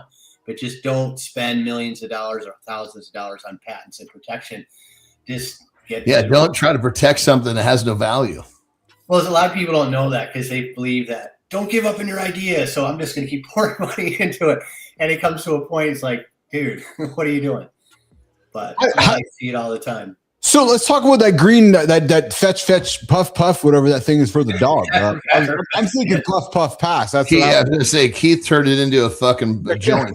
Yeah, puff, pass. When you put that thing together, you and your son, are like when you first put the original one, are you finding parts around the house and creating something before you go to get plastic molds and all that? Like, talk us through the expense of creating the prototype. Yeah, no, that's a great question. So, back when my kid was a little kid, he was hitting the ball around and stuff like that. And, kids have so many toys. So next to it was like a Nerf foam gun, right? So I'm thinking, that's interesting. So he's just hitting the ball with a wiffle bat and he has his foam gun. So what I did is I basically sawed apart the wiffle bat, stuck the Nerf gun components into the bat, and then basically it worked like a Nerf gun. But then you could also hit the ball up in the air and hit it like that. And I showed it around to a bunch of companies, right? Because I was connected to the toy company. I'm in the industry. They know me. Nothing. Crickets. They're like, meh, whatever. And then since I've been teaching, I said, I got probably 20, 30 ideas that I have that I think would still be viable. So maybe 3 years ago, I started sending it around again. And they had interest in it. I'm like, why? Like, maybe it's just the timing. So this one company, Jazzwares in Florida, they picked it up. They tested it out. They got some market feedback. They liked it a lot.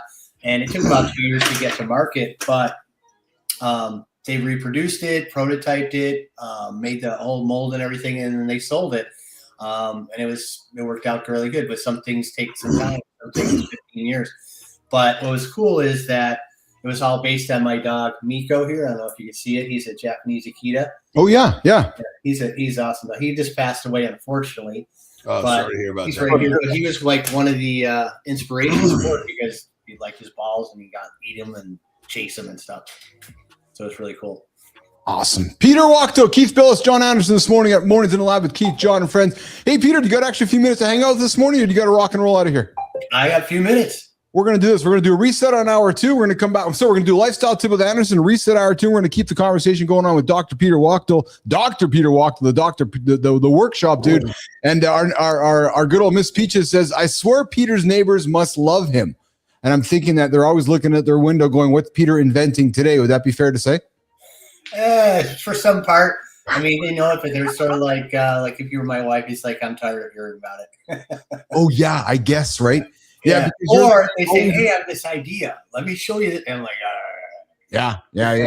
That's like the guy that says every time you see him, hey, can I tell you a joke? Yeah. I don't want to hear about the fucking German guy and the Polish guy and the American guy one more time. No, I don't want to hear your joke. or like if you live next to Wayne Gretzky, say, hey, look at this slap shot I just did. You know? Yeah, there's Peter coming with another invention. Oh, God. All right, reset. Lifestyle tip with Anderson. Reset hour 2. We're coming back with Peter Wachtel, Keith, and John this morning on Mornings in the Lab with Keith, John, and friends.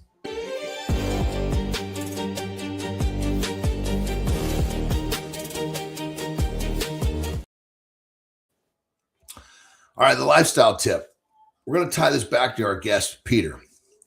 So many of you guys are here because you want something more. One of the things that we're always pushing on you is develop a side hustle.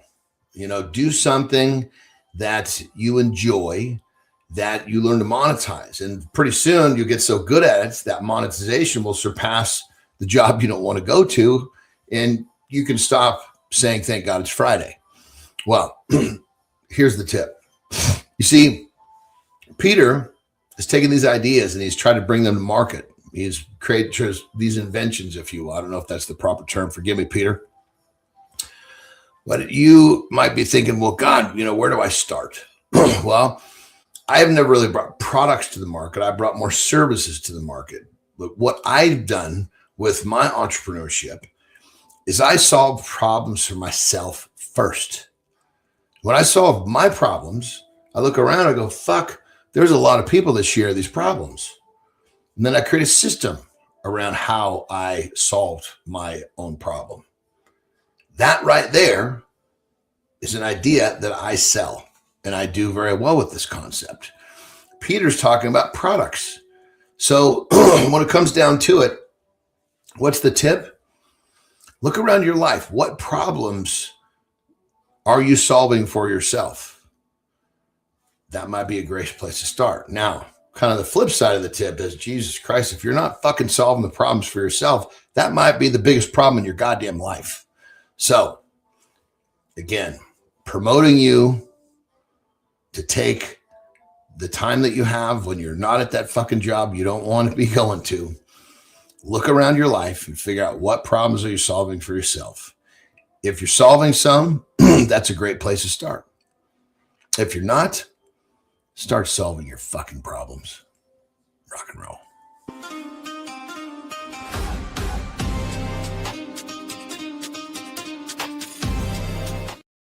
Good morning. Welcome back to hour 2 on Mornings in the Lab with Keith, John, and friends. We got Peter Wachtel here. We're talking toys. Yeah, puff, puff, pass, pass. No, Keith, that's not what it is. I swear it's puff, puff, pass. No, it's puff, puff, fetch. I don't know. Peter Wachtel, we're talking toys. We're talking charcuterie boards. We're having a lot of fun this morning. Myself and Anderson, we're talking Brock Lesnar, hanging him up last night. And I got a ridiculous, and I mean ridiculous, WTF is this coming up in a few moments. What they were teaching folks back in the 50s.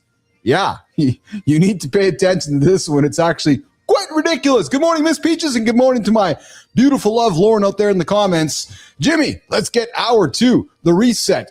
What's going on with your body? Your body? Yeah, your body's telling you to hang it up. The feeling you're ignoring is your body is keeping score. That conversation starts right now on Mornings in the Lab with Keith. You ever ignore stress so hard your body files a formal complaint? It's funny until it isn't. Your mind moves on. Your nervous system keeps receipts. That random jaw tension, the gut flare, the fatigue, it's not random. Guys call it busy. Their body calls it overload. So how do you tell if it's medical, emotional, or both? Keith and John, where does stress hide first in a man who refuses to talk?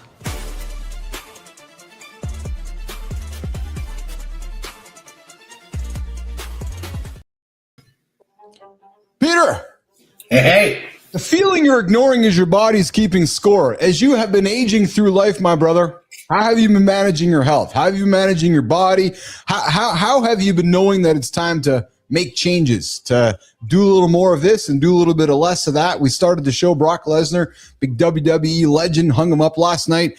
And sometimes as we go through life, we ignore our body keeping score, and sometimes, sometimes it smacks us straight in the face to make some changes. Talk about yourself, Peter.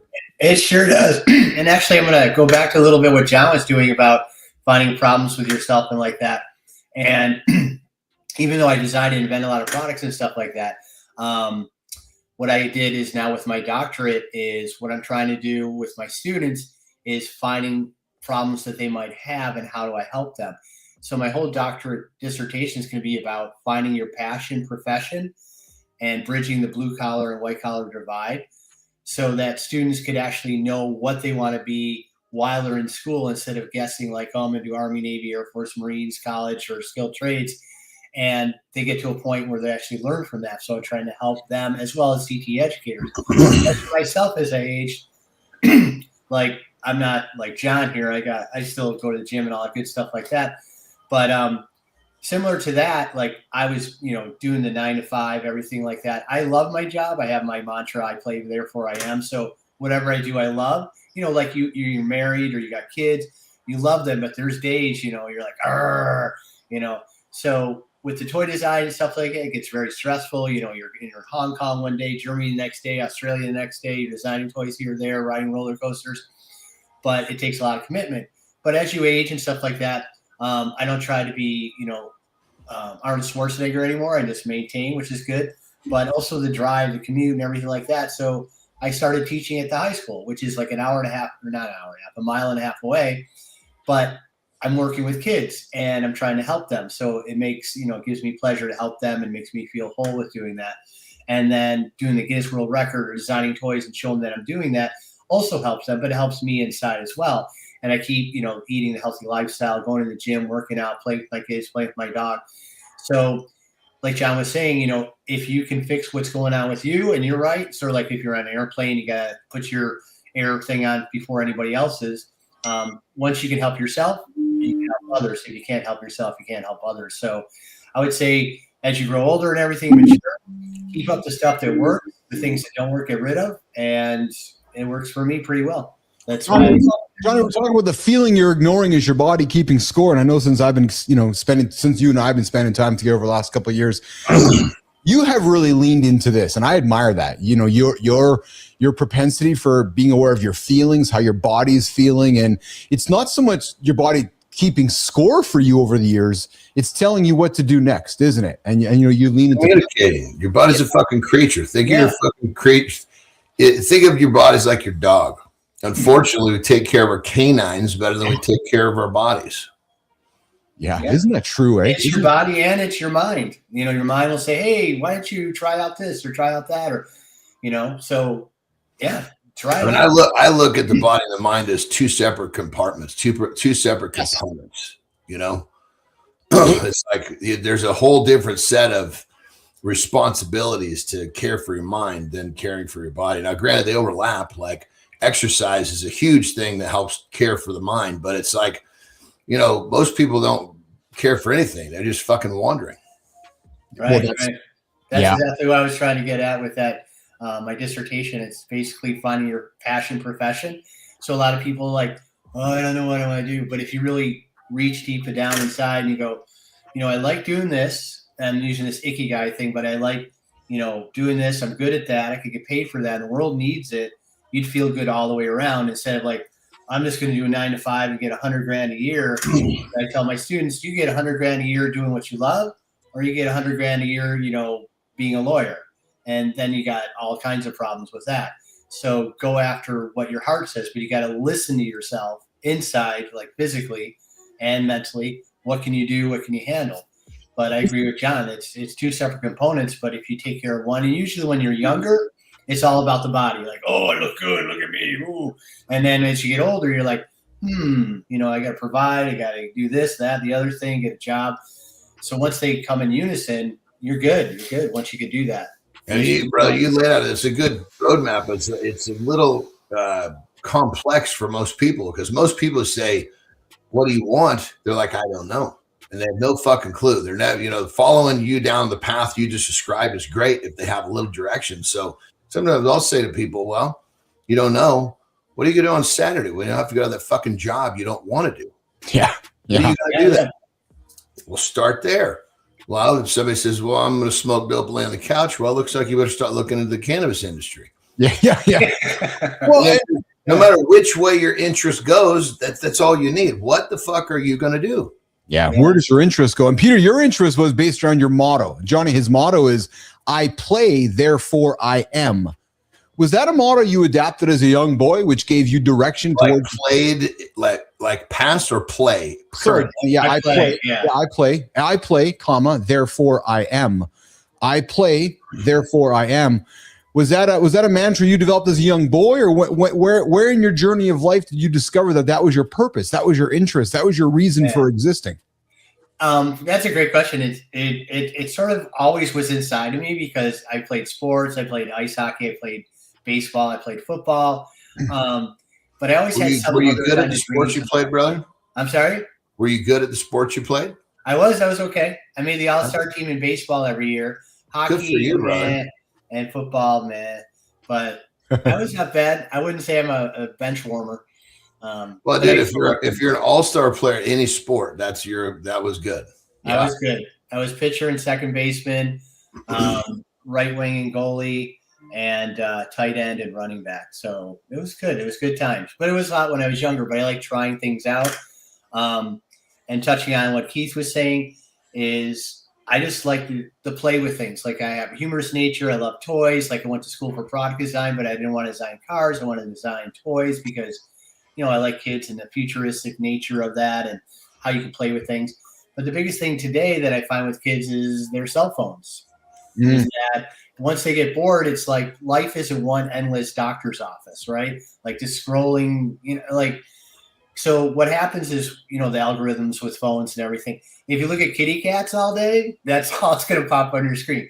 If you look at something that's not kitty cats, that's all you're going to see. So it just keeps feeding your brain and everything else. And it just, And the crazy part is, brother, yeah, we get more of what we think about. And so it's literally just, it's completely changing the trajectory of our thoughts. And when our thoughts go a certain direction, that's what we get more of, whether it be good, bad, or the otherwise. Exactly. So if you think fun or play and you're like, I barbecue, but like my problem was I have a spatula, I have a tongue, I have a fork, I got all these things. So I'm like, what the heck? I'll throw it all together and make a barbecue tool. So it's a very arduous process. It takes time. It's not like you can work out for a week and look like John. It's a process that you have to continue and invest in yourself with, whether it's your brain or your body or by mind, body, soul kind of thing. It's just, it takes constant effort, but you have to be present. You got to know what you're doing, what you want to do, but it takes time to daydream and think like, oh, if I could be anything, what would I be? And then what would this take the steps to get there? So you really got to plan this out. Otherwise you sort of fall on like, hey, Fred or Sally, what should I be? And then you're doing what they want you to do, not what you want to do. So you have to listen deep inside, and not everyone can do that or wants to do that. But if you listen deep enough, you can find out who you really are.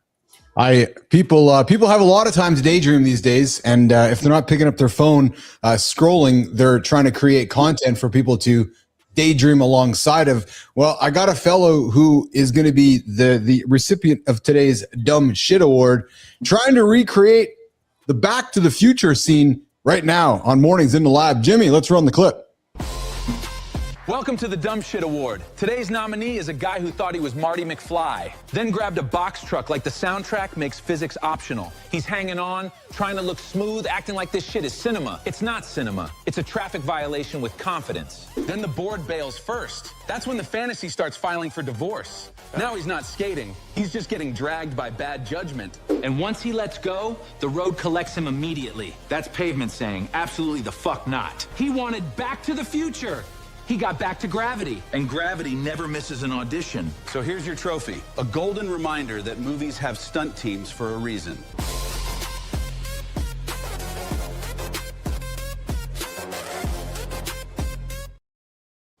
Peter's busy making toys, and this dude's busy trying to recreate a scene from a movie.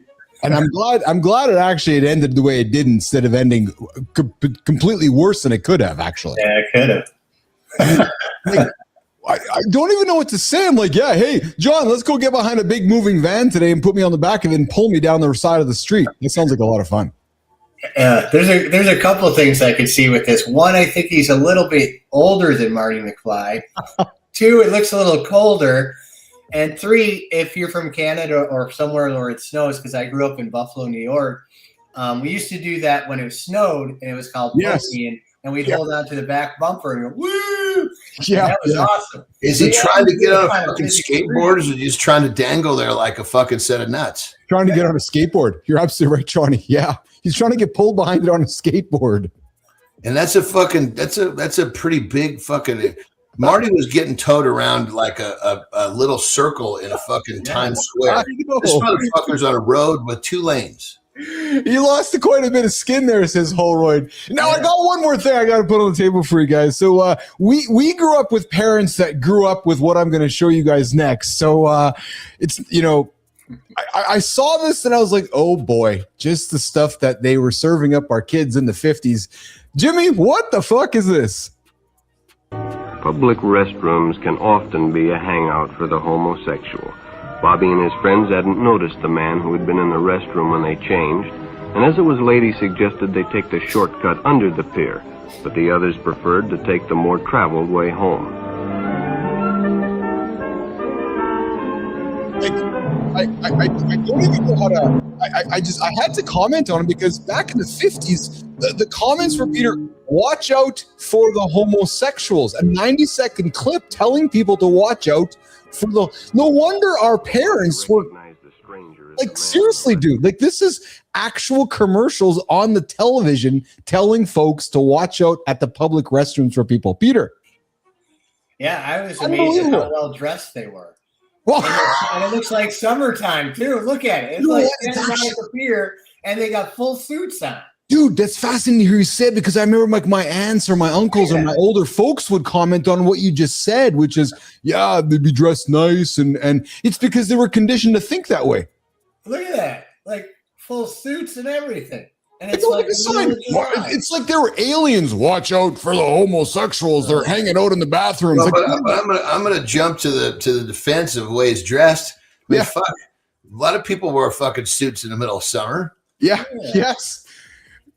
But the whole idea was just like this. It's like a public service announcement. Like I was abhorred. No, I'm with you. I'm sitting here going that's. I mean, this goes back to what we were talking about last week about. Yes. It just takes an idea that's put in a certain light.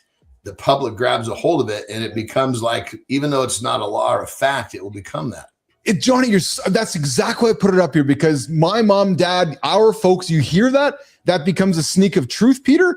And then forever it becomes this, oh, watch out for the man who's well-dressed hanging out by the boys' washroom because he's probably a homosexual. It's like, what? Where did you get that from? Well, and you replace that with a fucking child molester, we're fine. Yes. It's and the commercial after this is going to be for Marlboro, like a Marlboro man smoking. After that one.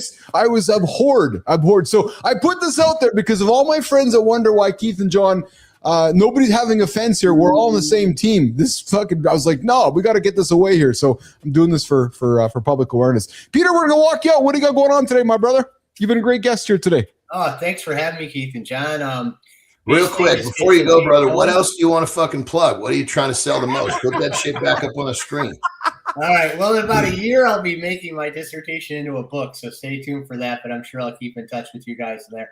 But yeah, just going back to school today, teaching the kids some stuff. We're going to be making some props for a play. So we're working on that. So just little steps chipping away. But I am so happy that you guys have me on. It's been great. I love your show.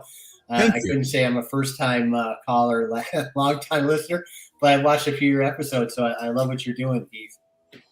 Your favorite toy you made? Like, what's the number one thing you've made you're most proud of? Is it in the drawer by the side of your bed? No, it's my 2 kids.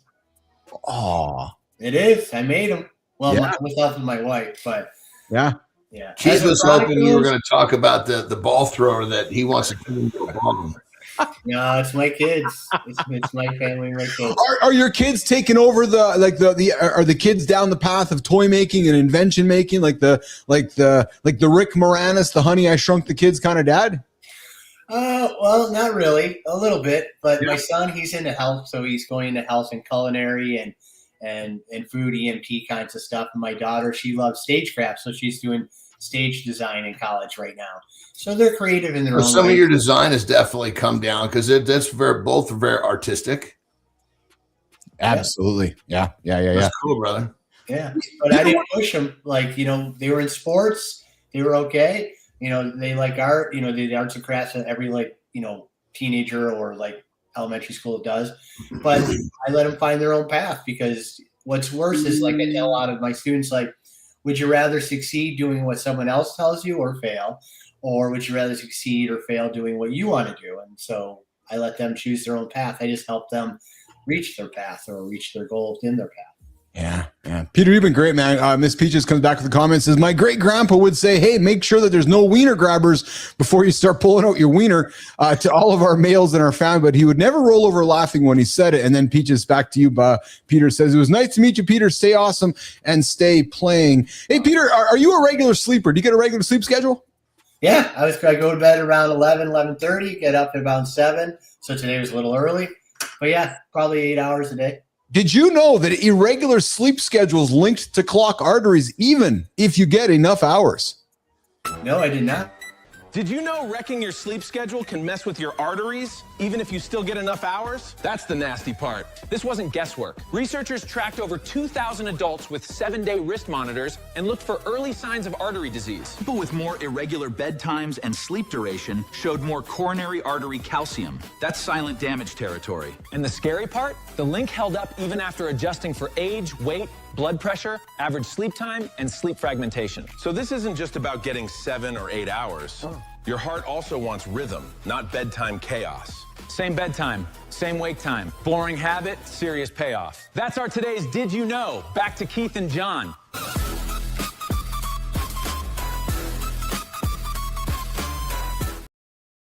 As difficult as this is, Peter, John talks about all the time, and I love it. Same bedtime, same wake time daily. The power of that, and this story supports it. Johnny? Yeah. I mean, everybody, most people, absolute statements. Most people have a set wake up at least 5 days a week. Yeah. But the bedtime is more than just a bedtime. Yes, it'll help you with your sleep, but you ask highly successful people, and they'll tell you if you could do one thing that you could do that was simple, that would change your level of success, is having a set bedtime that you stick to. That doesn't mean when you want to. That means all the fucking time. So it represents so many things, not just good sleep. Yeah. Dropping nuggets with Anderson. Peter, thanks for hanging out this morning, brother. It was wonderful. I enjoyed my conversation with you. Had a lot of fun. And you have yourself an awesome day, man, and keep playing. All right. Thank you, guys. Have a good one. We'll be in touch. Have a great one, brother. Peter Wachtel, Dr. Workshop, is making his way to the lab this morning after hanging out for the last hour or so with Keith and John this morning in the lab. A lot of fun. Man, you said it, man, because he strikes me as the guy where it's like, oh, there's the guy with the joke. Well, Peter's the guy with the invention. He'd be like, hey, John, I got something new I invented. Of course you did. He right? lives it, dude. You know what I mean? I love it. It's kind of like myself with business. Yeah. I mean, if I've got something interesting that I'm working on, I like to talk about it. It's fun for me. Absolutely. And he sits down and is like, yeah, there's this green thing I made for my dog. And that's the epitome of like the inventor, always making something. And then of course he has the grilling thing. Of course he does. Hey, I found a good vintage throwback here this morning. And this is exactly, there was weekends that I would spend exactly like that. Did you ever spend yourself? We never had a station wagon. You didn't, eh? No, how about your friends? Anybody your friends? Hey, Petra, can you relate to this, or Holroyd? Can you relate to this? I think my entire family, Johnny, like everybody had fucking station wagon. We went from, basically I don't know, the childhood cars. I was so far behind. Yes. Meaning years in my brothers because they were 12, 13 years ahead. Yeah. I came along. There was no need for a fucking car because they were off doing shit, So, but then when we went to a farm, there was no stay. It was in trucks and shit. Then we moved to the river. It was all, I guess we were really maneuvering types of life. Yeah. Yeah, those vehicles were certainly on the roads everywhere for the longest time, it seemed like, and rolling around the back, roll the back windows down, and you sit backwards in some of those things. Yes, you could. Yeah. Oh yeah, and Petros, the Volvo station wagon is the quintessential professor car. Yeah, no question about that. No question about that. Hey, what are you doing today? Let's see here. Got any life expectancy work on the schedule today? That was a pretty heavy one last night. Yeah. Today's a gym, which I'm looking forward to. Yes. Got my team leader meetings, of course, Ben, right after this. And then today's kind of our last day here where we're not, because tomorrow we're basically kind of doing our day / packing up. Oh, you are, eh? Yeah, tomorrow. Yes, we hit the road on Wednesday. Okay. Yeah. And then you're heading back. I don't really pack much. It's just kind of buttoning up the properties. We'll be gone probably for a month before we come back. Oh, yeah. Hey, so get this. So we're both Gen Xers and, growing up in Gen X. So I found some news over the weekend, which I thought quite interesting, actually. So did you know that we are now, you and I, Maddie and Peter and the people that were kind of building the show around, we're now the most powerful consumer generation, $15.2 trillion on the planet. Nobody's paying attention. Jimmy. Everybody chased the young and loud while somebody else was writing all the checks. $15.2 trillion, and the whole marketing world had its back turned. Nielsen IQ just dropped the X factor. Gen X has been the planet's top spending generation since 2021. Twice the consumer spending of China's entire economy. They spent 15 years selling to everybody but the people actually buying. That's not an oversight. That's malpractice. Let's get into it. Yeah, since 2021, Johnny, Gen X, the highest spending generation on the planet for the last 5 years, you and I, like our generation. And actually, I think about it, I'm not surprised. You kind of look around, like all of our demographic, everybody's spending money, Johnny. Think about it, man. Just think about it, right? Like our demo, right? Like there's a lot of wealth in our demos spending a lot of money. Well, I think my first guess would be is because people have kind of figured out that having a job is not the way to go. I mean, if you look at the scale of like titles versus titles connected to wealth, yes, entrepreneur is the top. Having a fucking job is the very bottom, and it's like almost not 1%. Yeah, it's quite fascinating actually to me, and I think there's something to be money, you're spending money. Yes, yeah, I think there's something to be said for what you said there, 100%. So Gen Z is around the corner, but $15.2 trillion is the Gen X buying power right now, twice the size of China's total consumer spending. Fascinating, man. We are spending a lot of money. Meanwhile, brands spent 15 years chasing millennials and Gen Z, yet you and I are holding the wallet with all the cash inside of it. So good times. Hey, so I was asking about life expectancy work. I learned something this weekend that I want to share with you, and it's called, and I missed it on Friday. It was hey, John, before you go.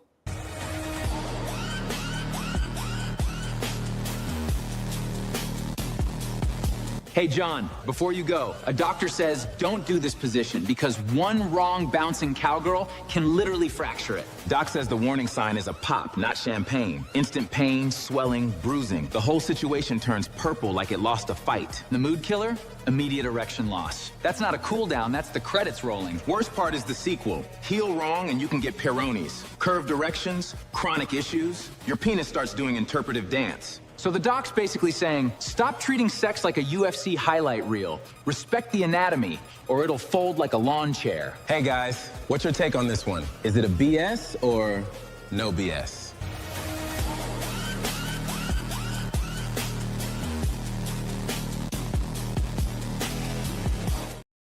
That was our Fast and Furious departure on Friday because I forgot to do the John Did You Know on Friday as you and Petro left. That's why Jimmy had us leaving in our vehicles. But Johnny, you got a doctor here. Describes emergency room cases with symptoms like a cracking sound, intense pain, rapid swelling, bruising, and immediate erection loss. Yes, I'm talking about broken penises from the cowgirl position. I've already broke my dick, and it was not nearly like he's described.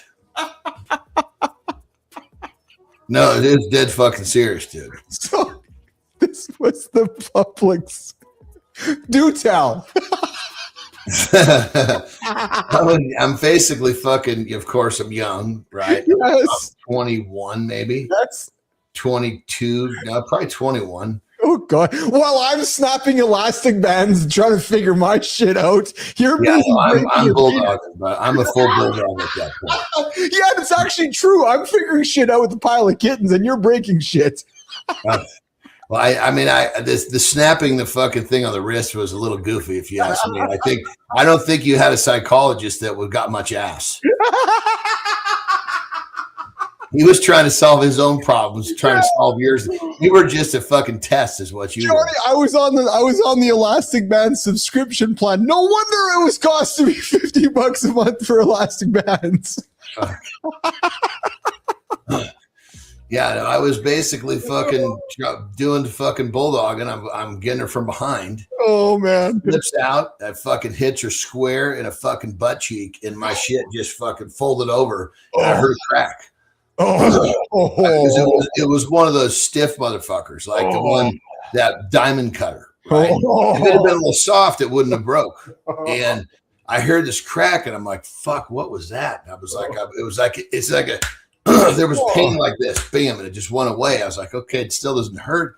Of course, I fucking put it back in and kept going. Then wait a minute, I'm like, okay, something is really fucking off here, and I'm losing my shit. And so I basically just kind of fucking, chilled out. I wake up and fucking following morning, dude. And my ball sack is probably the size of a cantaloupe. Blue and everything. Basically, well, it wasn't blue yet because none of the fucking blood had started to fucking die. Oh my God. But it was basically, at the base of my shaft, I had, as it bent, it, ruptured some of the fucking, whatever the shaft's made out of. It was bleeding into my fucking ball sack. What a shaft is made of? Yeah, so I go to the fucking doctor. I go to the school. I'm a school doctor, and of course he's fucking gone. There's a woman standing in. Yes. I'm like, well, I got this. Here we go. I fucking pulled my pants down, and she was just like, "Whoa, okay," Because it's funny because she's going to work that morning not expecting to have the kid come in and do what you just did. She's thinking, I'm going to have a normal day. And then Anderson walks in and says, hey, I need some help. Oh, no, it was literally, imagine having a fucking, when I say cantaloupe, I'm not fucking around. It was like this. Oh my God. And it was like at the point where they said, okay, you just need to be immobile because the more you move around, the worse it's getting. And so basically I just had to wait because it healed. If it wasn't bleeding, the body would pull it all, would basically get rid of all that fluid. Oh man. And it literally turned jet black as it was. All the blood was. Yeah. Oh, like when you bang your thumb or something, all the blood. Yeah. Like if you cracked your thumb with a nail, under the nail turns black as that blood. Dude, I never even thought about that. So you're looking down at your package and you're fucking black. You're now black man. Well, no, the shaft was fine. But your ball sack. Yeah, it was completely black. And then the crazy part was is that as it got down, there was like hard pieces in there because it was like got rid of the fluid first. Yeah. It'd be like if you boiled down blood, you'd have some, some hard shit. So it was probably a month recovery. Jesus, Murphy. Good times. All right, well, I got to get you out of here. I don't want to keep Ben waiting for you. I don't want Ben knocking on my door. We got another guest tomorrow, funny show tomorrow, and I got a surprise for you tomorrow too. What do you got? I'm not. Well, if I told you, it's not a fucking surprise. But I didn't know if you were those fuckers that can't hold a surprise. You ask and then you tell. As we keep learning each other. No, I got a surprise because clearly got to do with Brianna because it's her day.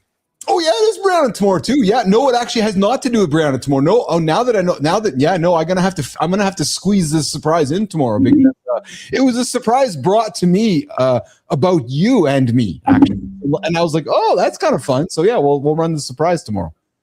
Interesting. Yeah, it is interesting. Dude, a lot of fun, man. I was looking forward to today to hang out with you. I always enjoy it. You enjoy your day today. Have fun packing up. And I'll talk to you in less than 24 hours. Have a good loop, my brother. Have a good loop, my brother. John is out of here. Good morning, everybody. You're hanging out with Keith Billis, John Anderson on Mornings in the Lab with Keith, John, and friends. Johnny and Keith hang out every single day here, 8 o'clock Eastern time until 10 o'clock Eastern time on the big show that we call Mornings in the Lab with Keith, John, and friends. Fridays, we got Dr. John Petrocelli. Tuesdays, we got Brianna Bass for No Safe Words. We're talking sex and relationships tomorrow. Of course, we got Sullivan out there in the community. Kid Toy LG out there in the community. Peaches is out there as well. I know Holroyd. I know Charlie is out there as well. All right, I got a Morning Focus segment coming up. We're going to get into that one. So, hey, Jim, that's what we'll do. We'll do Morning Focus. We'll do some words of wisdom. And then we'll come back and do a little bit of Community Corner before we wrap up today with Maya Reyes this morning on Mornings in the Lab. And, you know, when we had Peter in there and he was chatting, I snuck out for a piss. So I guess I got 55 seconds to stand here and wait while the intro happens for the Morning Focus. And this one here, I'm going to be honest. I'm going to dig into I'm going to dig into the world. Yep, I got some comments on the world. And maybe it's similar to what we experienced back in 19 with the pandemic and how interconnected we are in the world. And as I've been observing, I thought I would wrap my heads together. I thought I'd wrap my words together for a monologue that I'm calling "We Are One Straight Away from Panic." We keep calling this world strong. It's not. It's just smooth enough to fool us. Convenience isn't resilience. It's comfort rented from systems we don't control, and the bill always comes due. We act like normal is permanent. It's not. It's a schedule held together by roots, timing, and luck. When one choke point snaps, everything gets pricier. Our fuel, our food, and our patience all tighten at once. The fix isn't panic, it's margin. We stop worshiping efficiency and start building options before the squeeze. The real question isn't the straight, it's us. Are we built to adapt or built to break when routines get interrupted? Keith's about to lay it out straight. Fragile systems don't announce themselves until they fail. Morning begins here.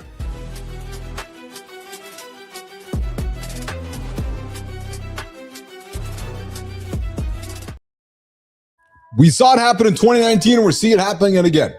And it starts with this. People love to talk about how strong the modern world is, how advanced it is, actually, how connected we've been, how resilient that this world is in. But the reality is that I would question whether it is, because it's not. It's convenient. We live in a convenient world, let's face it. Drones dropping shit here, Uber dropping stuff there, anything we want just around the corner, instantly, immediately, done. Convenient. It's different.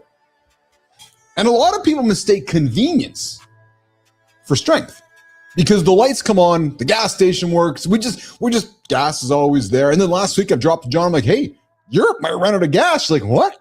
Yeah. It's just, you don't think about these things. You know, there's groceries there. Amazon still shows up at the door.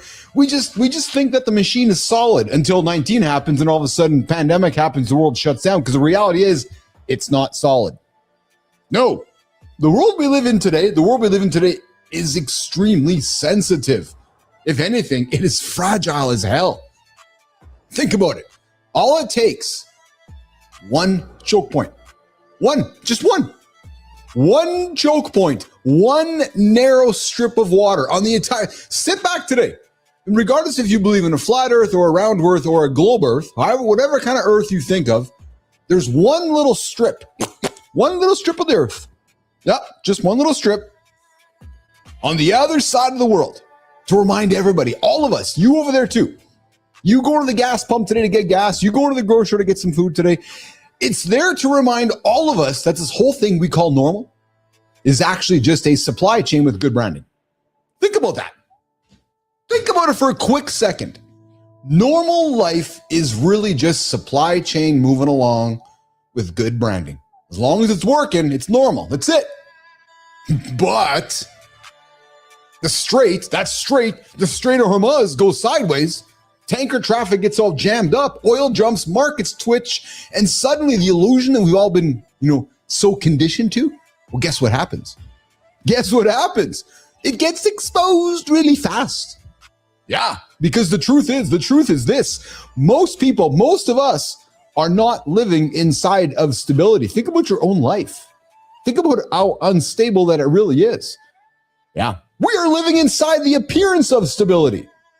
Oh, did Billis just drop a fucking bomb this morning? I did. Big difference. Oh, baby, big difference. Yes. Big difference. Good morning, Paul Clown Levesque. How, the feeling about stability. We don't live in a stable world. We built a world that runs on precision.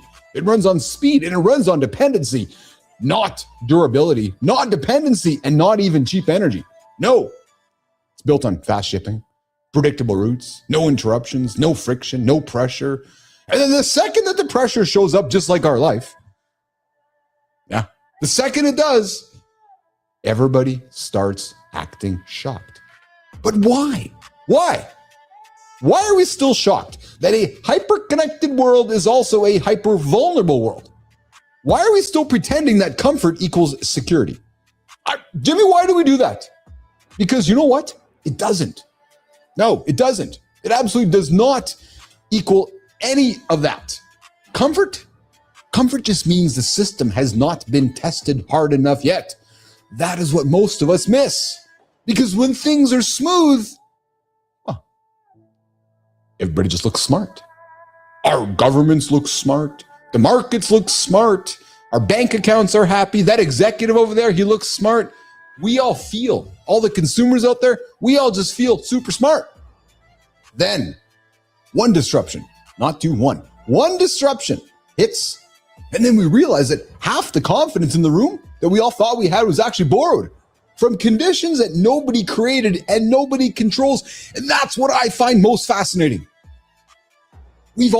Most of us, all of us, we've all become quite. We don't want to think about where things come from. You just want it now. Oh, you mean that this thing is made with 8,000 parts from around the world and I can't get it right now? But why? But what do you mean? What do you mean that it's stuck on a boat in the middle of some strip of water? No, we don't want to think about what keeps the machine moving. We don't want to think about how thin the margin really is between everything is fine and why is now gas $800,000 at the pump. Jimmy, I just want the app to work. Kai, how come when I go to the grocery store, I just want the shelf to be stocked? That's all that I want. I don't want to have to worry about all the bullshit. I just want a commute that's easy. I want life to feel smooth. But here's the thing, nation. Smooth is not the same as strong. We've been conditioned to be smooth. Be smooth. Be smooth. And a lot of people, a lot of businesses, and a lot of countries are about to keep learning that lesson over and over again because this is the era we are in now. Yep. An era where local comfort. Local.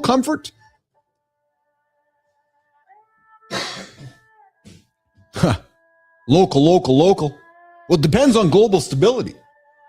And in an era where your morning mood can be affected by a waterway that you have never seen. Think about that for a second. A little strip of water is affecting your ride to work today when you hit to the gas pump. And in an era where the biggest lie we keep telling ourselves is that the world is under control. Nope, it's not. Definitely not under control. It's managed until it isn't. And that is not pessimism, you guys. That is actually reality. 100% reality. So maybe the real conversation is actually not about oil. Maybe that's the wrong one to be having. And actually, you know what? Maybe it's not even about ships. Not even about one standoff with one country or the other. Maybe the real conversation, maybe it's actually this. Have we built lives that are actually resilient? And I'm not even talking politically or globally. Go look in your own mirror. When the going gets tough, what do? Do you lay on the couch and go to fucking sleep? Or have we just built lives that work beautifully right up until the moment that they don't? And then we panic. We're like, oh my God, there's a strait of water that is putting my gas bill up to gazillions and gazillions of dollars. Because It's not the same thing. And in business and in leadership and in life, the distinction matters a lot.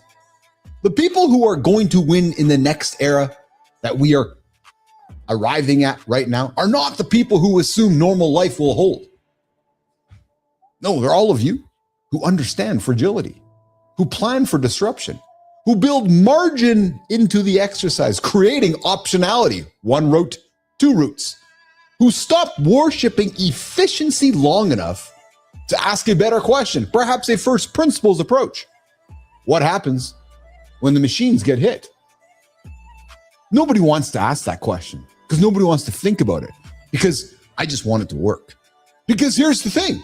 What happens when the machines get hit? Because it will. And when it does, all the fake strength that we have been building is going to get exposed again. That's true for markets, countries, and companies. And if we're being honest, that's true for all of us too. Here's my question for you. As you're tuning in, ears up on this one. Do you have what I'm going to ask you next?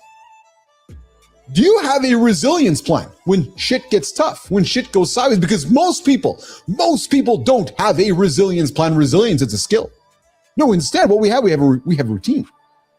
Routine and resilience are very different, and routines are great until reality punches right through them. The 3 R words: reality, resilience, and routine. So yeah, think about this for a second. We're one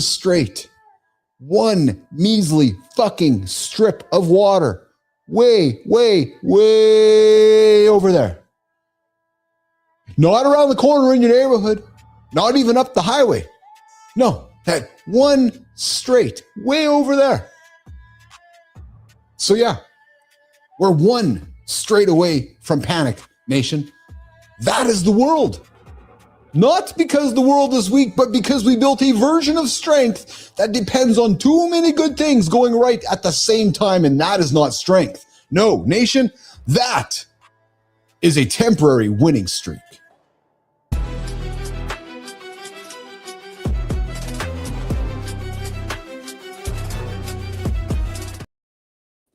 All right. Boom. That's a pretty big, it's incredible to me how one little strip of water can just impact the entire world. And it did. And it's doing it right now. Yet, we all just think it's normal. All right, just going to work. Gas is $10, $20. Fascinating to me. Hey, Jimmy.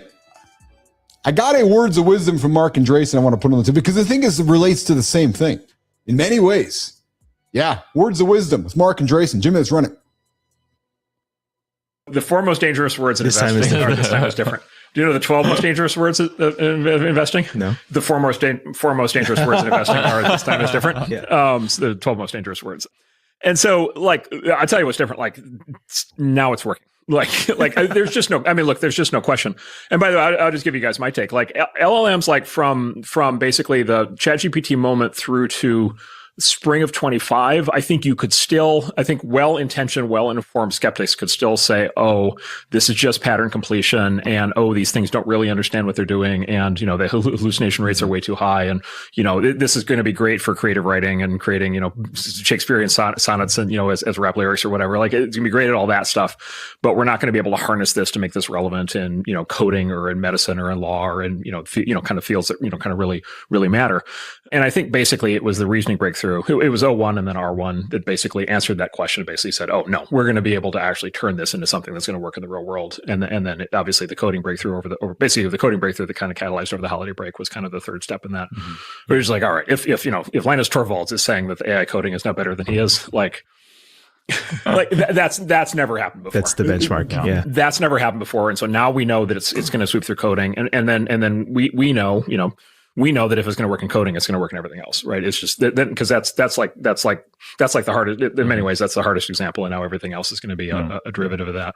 And then on top of that, we just got the agent breakthrough, with OpenClaw, which is fantastic, which is amazing and incredibly powerful. And then we just got the auto research, the self-improvement. We're now into the self-improvement breakthrough. And so the way I think about it is we've had 4 fundamental breakthroughs in functionality: LLMs, reasoning, agents, and then now RSI. And they're all actually working. And so I'm just, as you can tell, I'm jumping out of my shoes. This is it. This is the culmination of 80 years worth of work, and this is the time it's becoming real. Yeah, I'm completely convinced. So I want to get into this for a quick second, guys. So what Andreessen's talking about is that so this time is different. And we often hear in biz, oh, this time is different. Oh, this time is different. But this time is different. And he's talking about it for 4 reasons. There's a convolution of technologies all coming together, which is making this time really different, unlike the last times that it's been different. Number 1, language models. The language models that we all have around us today are better than ever. Language models now have reasoning, right? And so we think about a few years ago, we were all introduced to ChatGPT, and these, as Andreessen said, they can write content for us, and it was quite fascinating.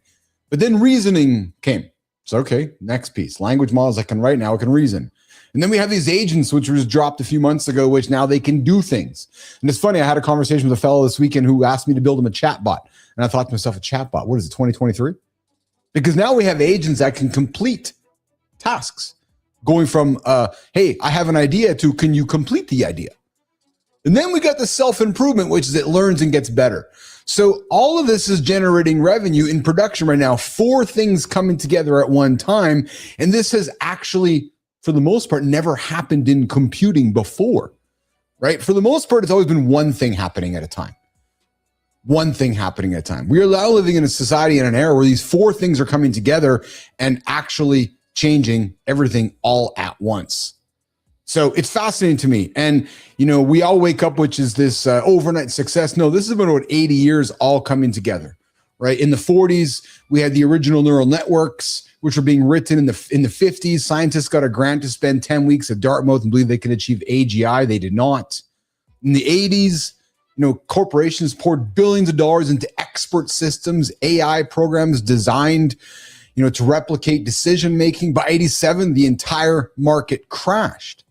16, machine learning hype surged again, but then it faded quickly. But then this time, here's why it's different.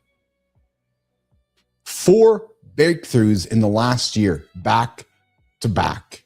Language, reasoning, coding, and self-improvement. This time is different, guys, because this time they're all generating revenue in production right now, and the world is changing faster than ever. Maya Reyes, let's get the community corner rolling so we can wrap up today's show on Mornings in the Lab with Keith and Friends. Let's be honest. Most of us are putting on a masterclass in pretending. We pretend our failed relationships just happened to us. We pretend our late night cravings are about the food and not the feelings. We pretend we are high character guys because we kiss up to the boss, all while entirely ignoring the guy sweeping the floor. Today, we are ripping off the Band-Aid. It is uncomfortable, but it is the only place growth actually happens. Over to you, Chief. Let's make them sweat.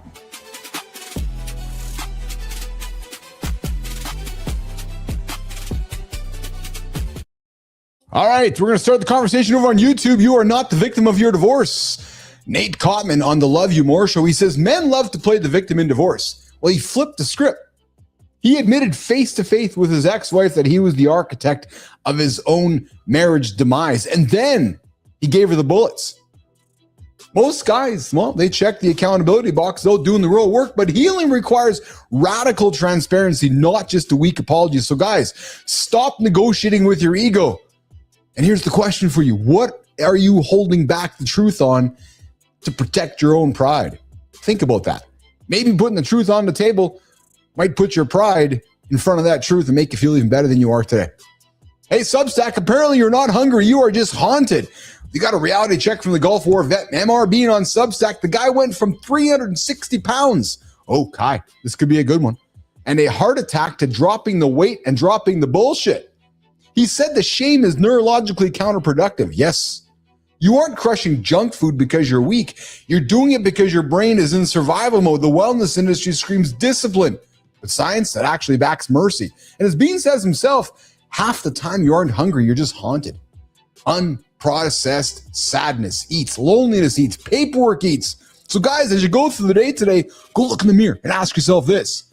What hidden wound are you carrying around that is feeding that craving in the kitchen instead of actually healing? Maybe today's the day to go look in your mirror and say, hey, today's the day to stop.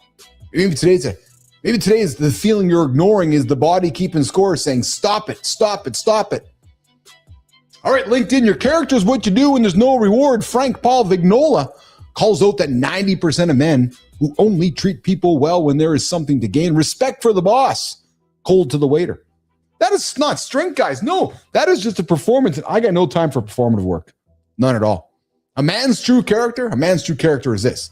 He shows up when there is zero reward, no status to earn, and absolutely no audience watching. You know who that is? That was John Anderson when he met me.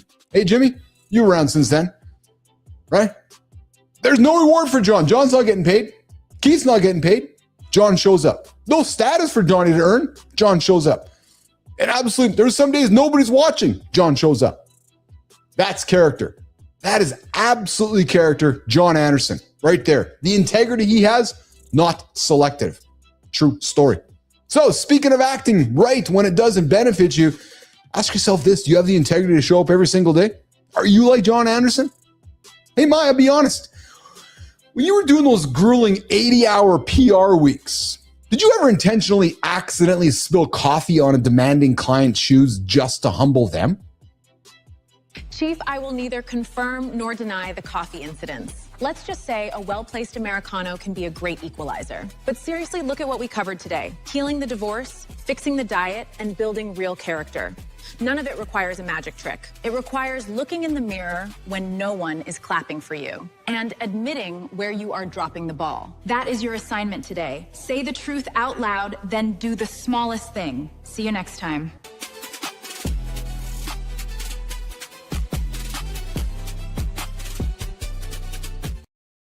Wow, wrapping it up already. Wow, nation, what a wrap. Peter Wachtel, he designed Spider-Man's #1 toy, Batman-themed roller coasters. Then he left it all to teach shop class. Now, we talked about reinvention, creativity, favorite toys, and what it looks like when a person keeps building long after most people would have started coasting. Yes, we also talked about the feeling you're ignoring is your body keeping score. Brock Lesnar called it quits today. Maybe his body was keeping score. I don't know. We got honest about the physical costs of suppressed stress, emotional overload, and the lie that pushing through means you are handling it. Guys, we also, like I said, we talked about Brock hanging it up on the show here today. My monologue today was we are one straight away from panic. Yeah, one little strip of water. One little strip of water could change the entire world right in front of us. Tomorrow, big show.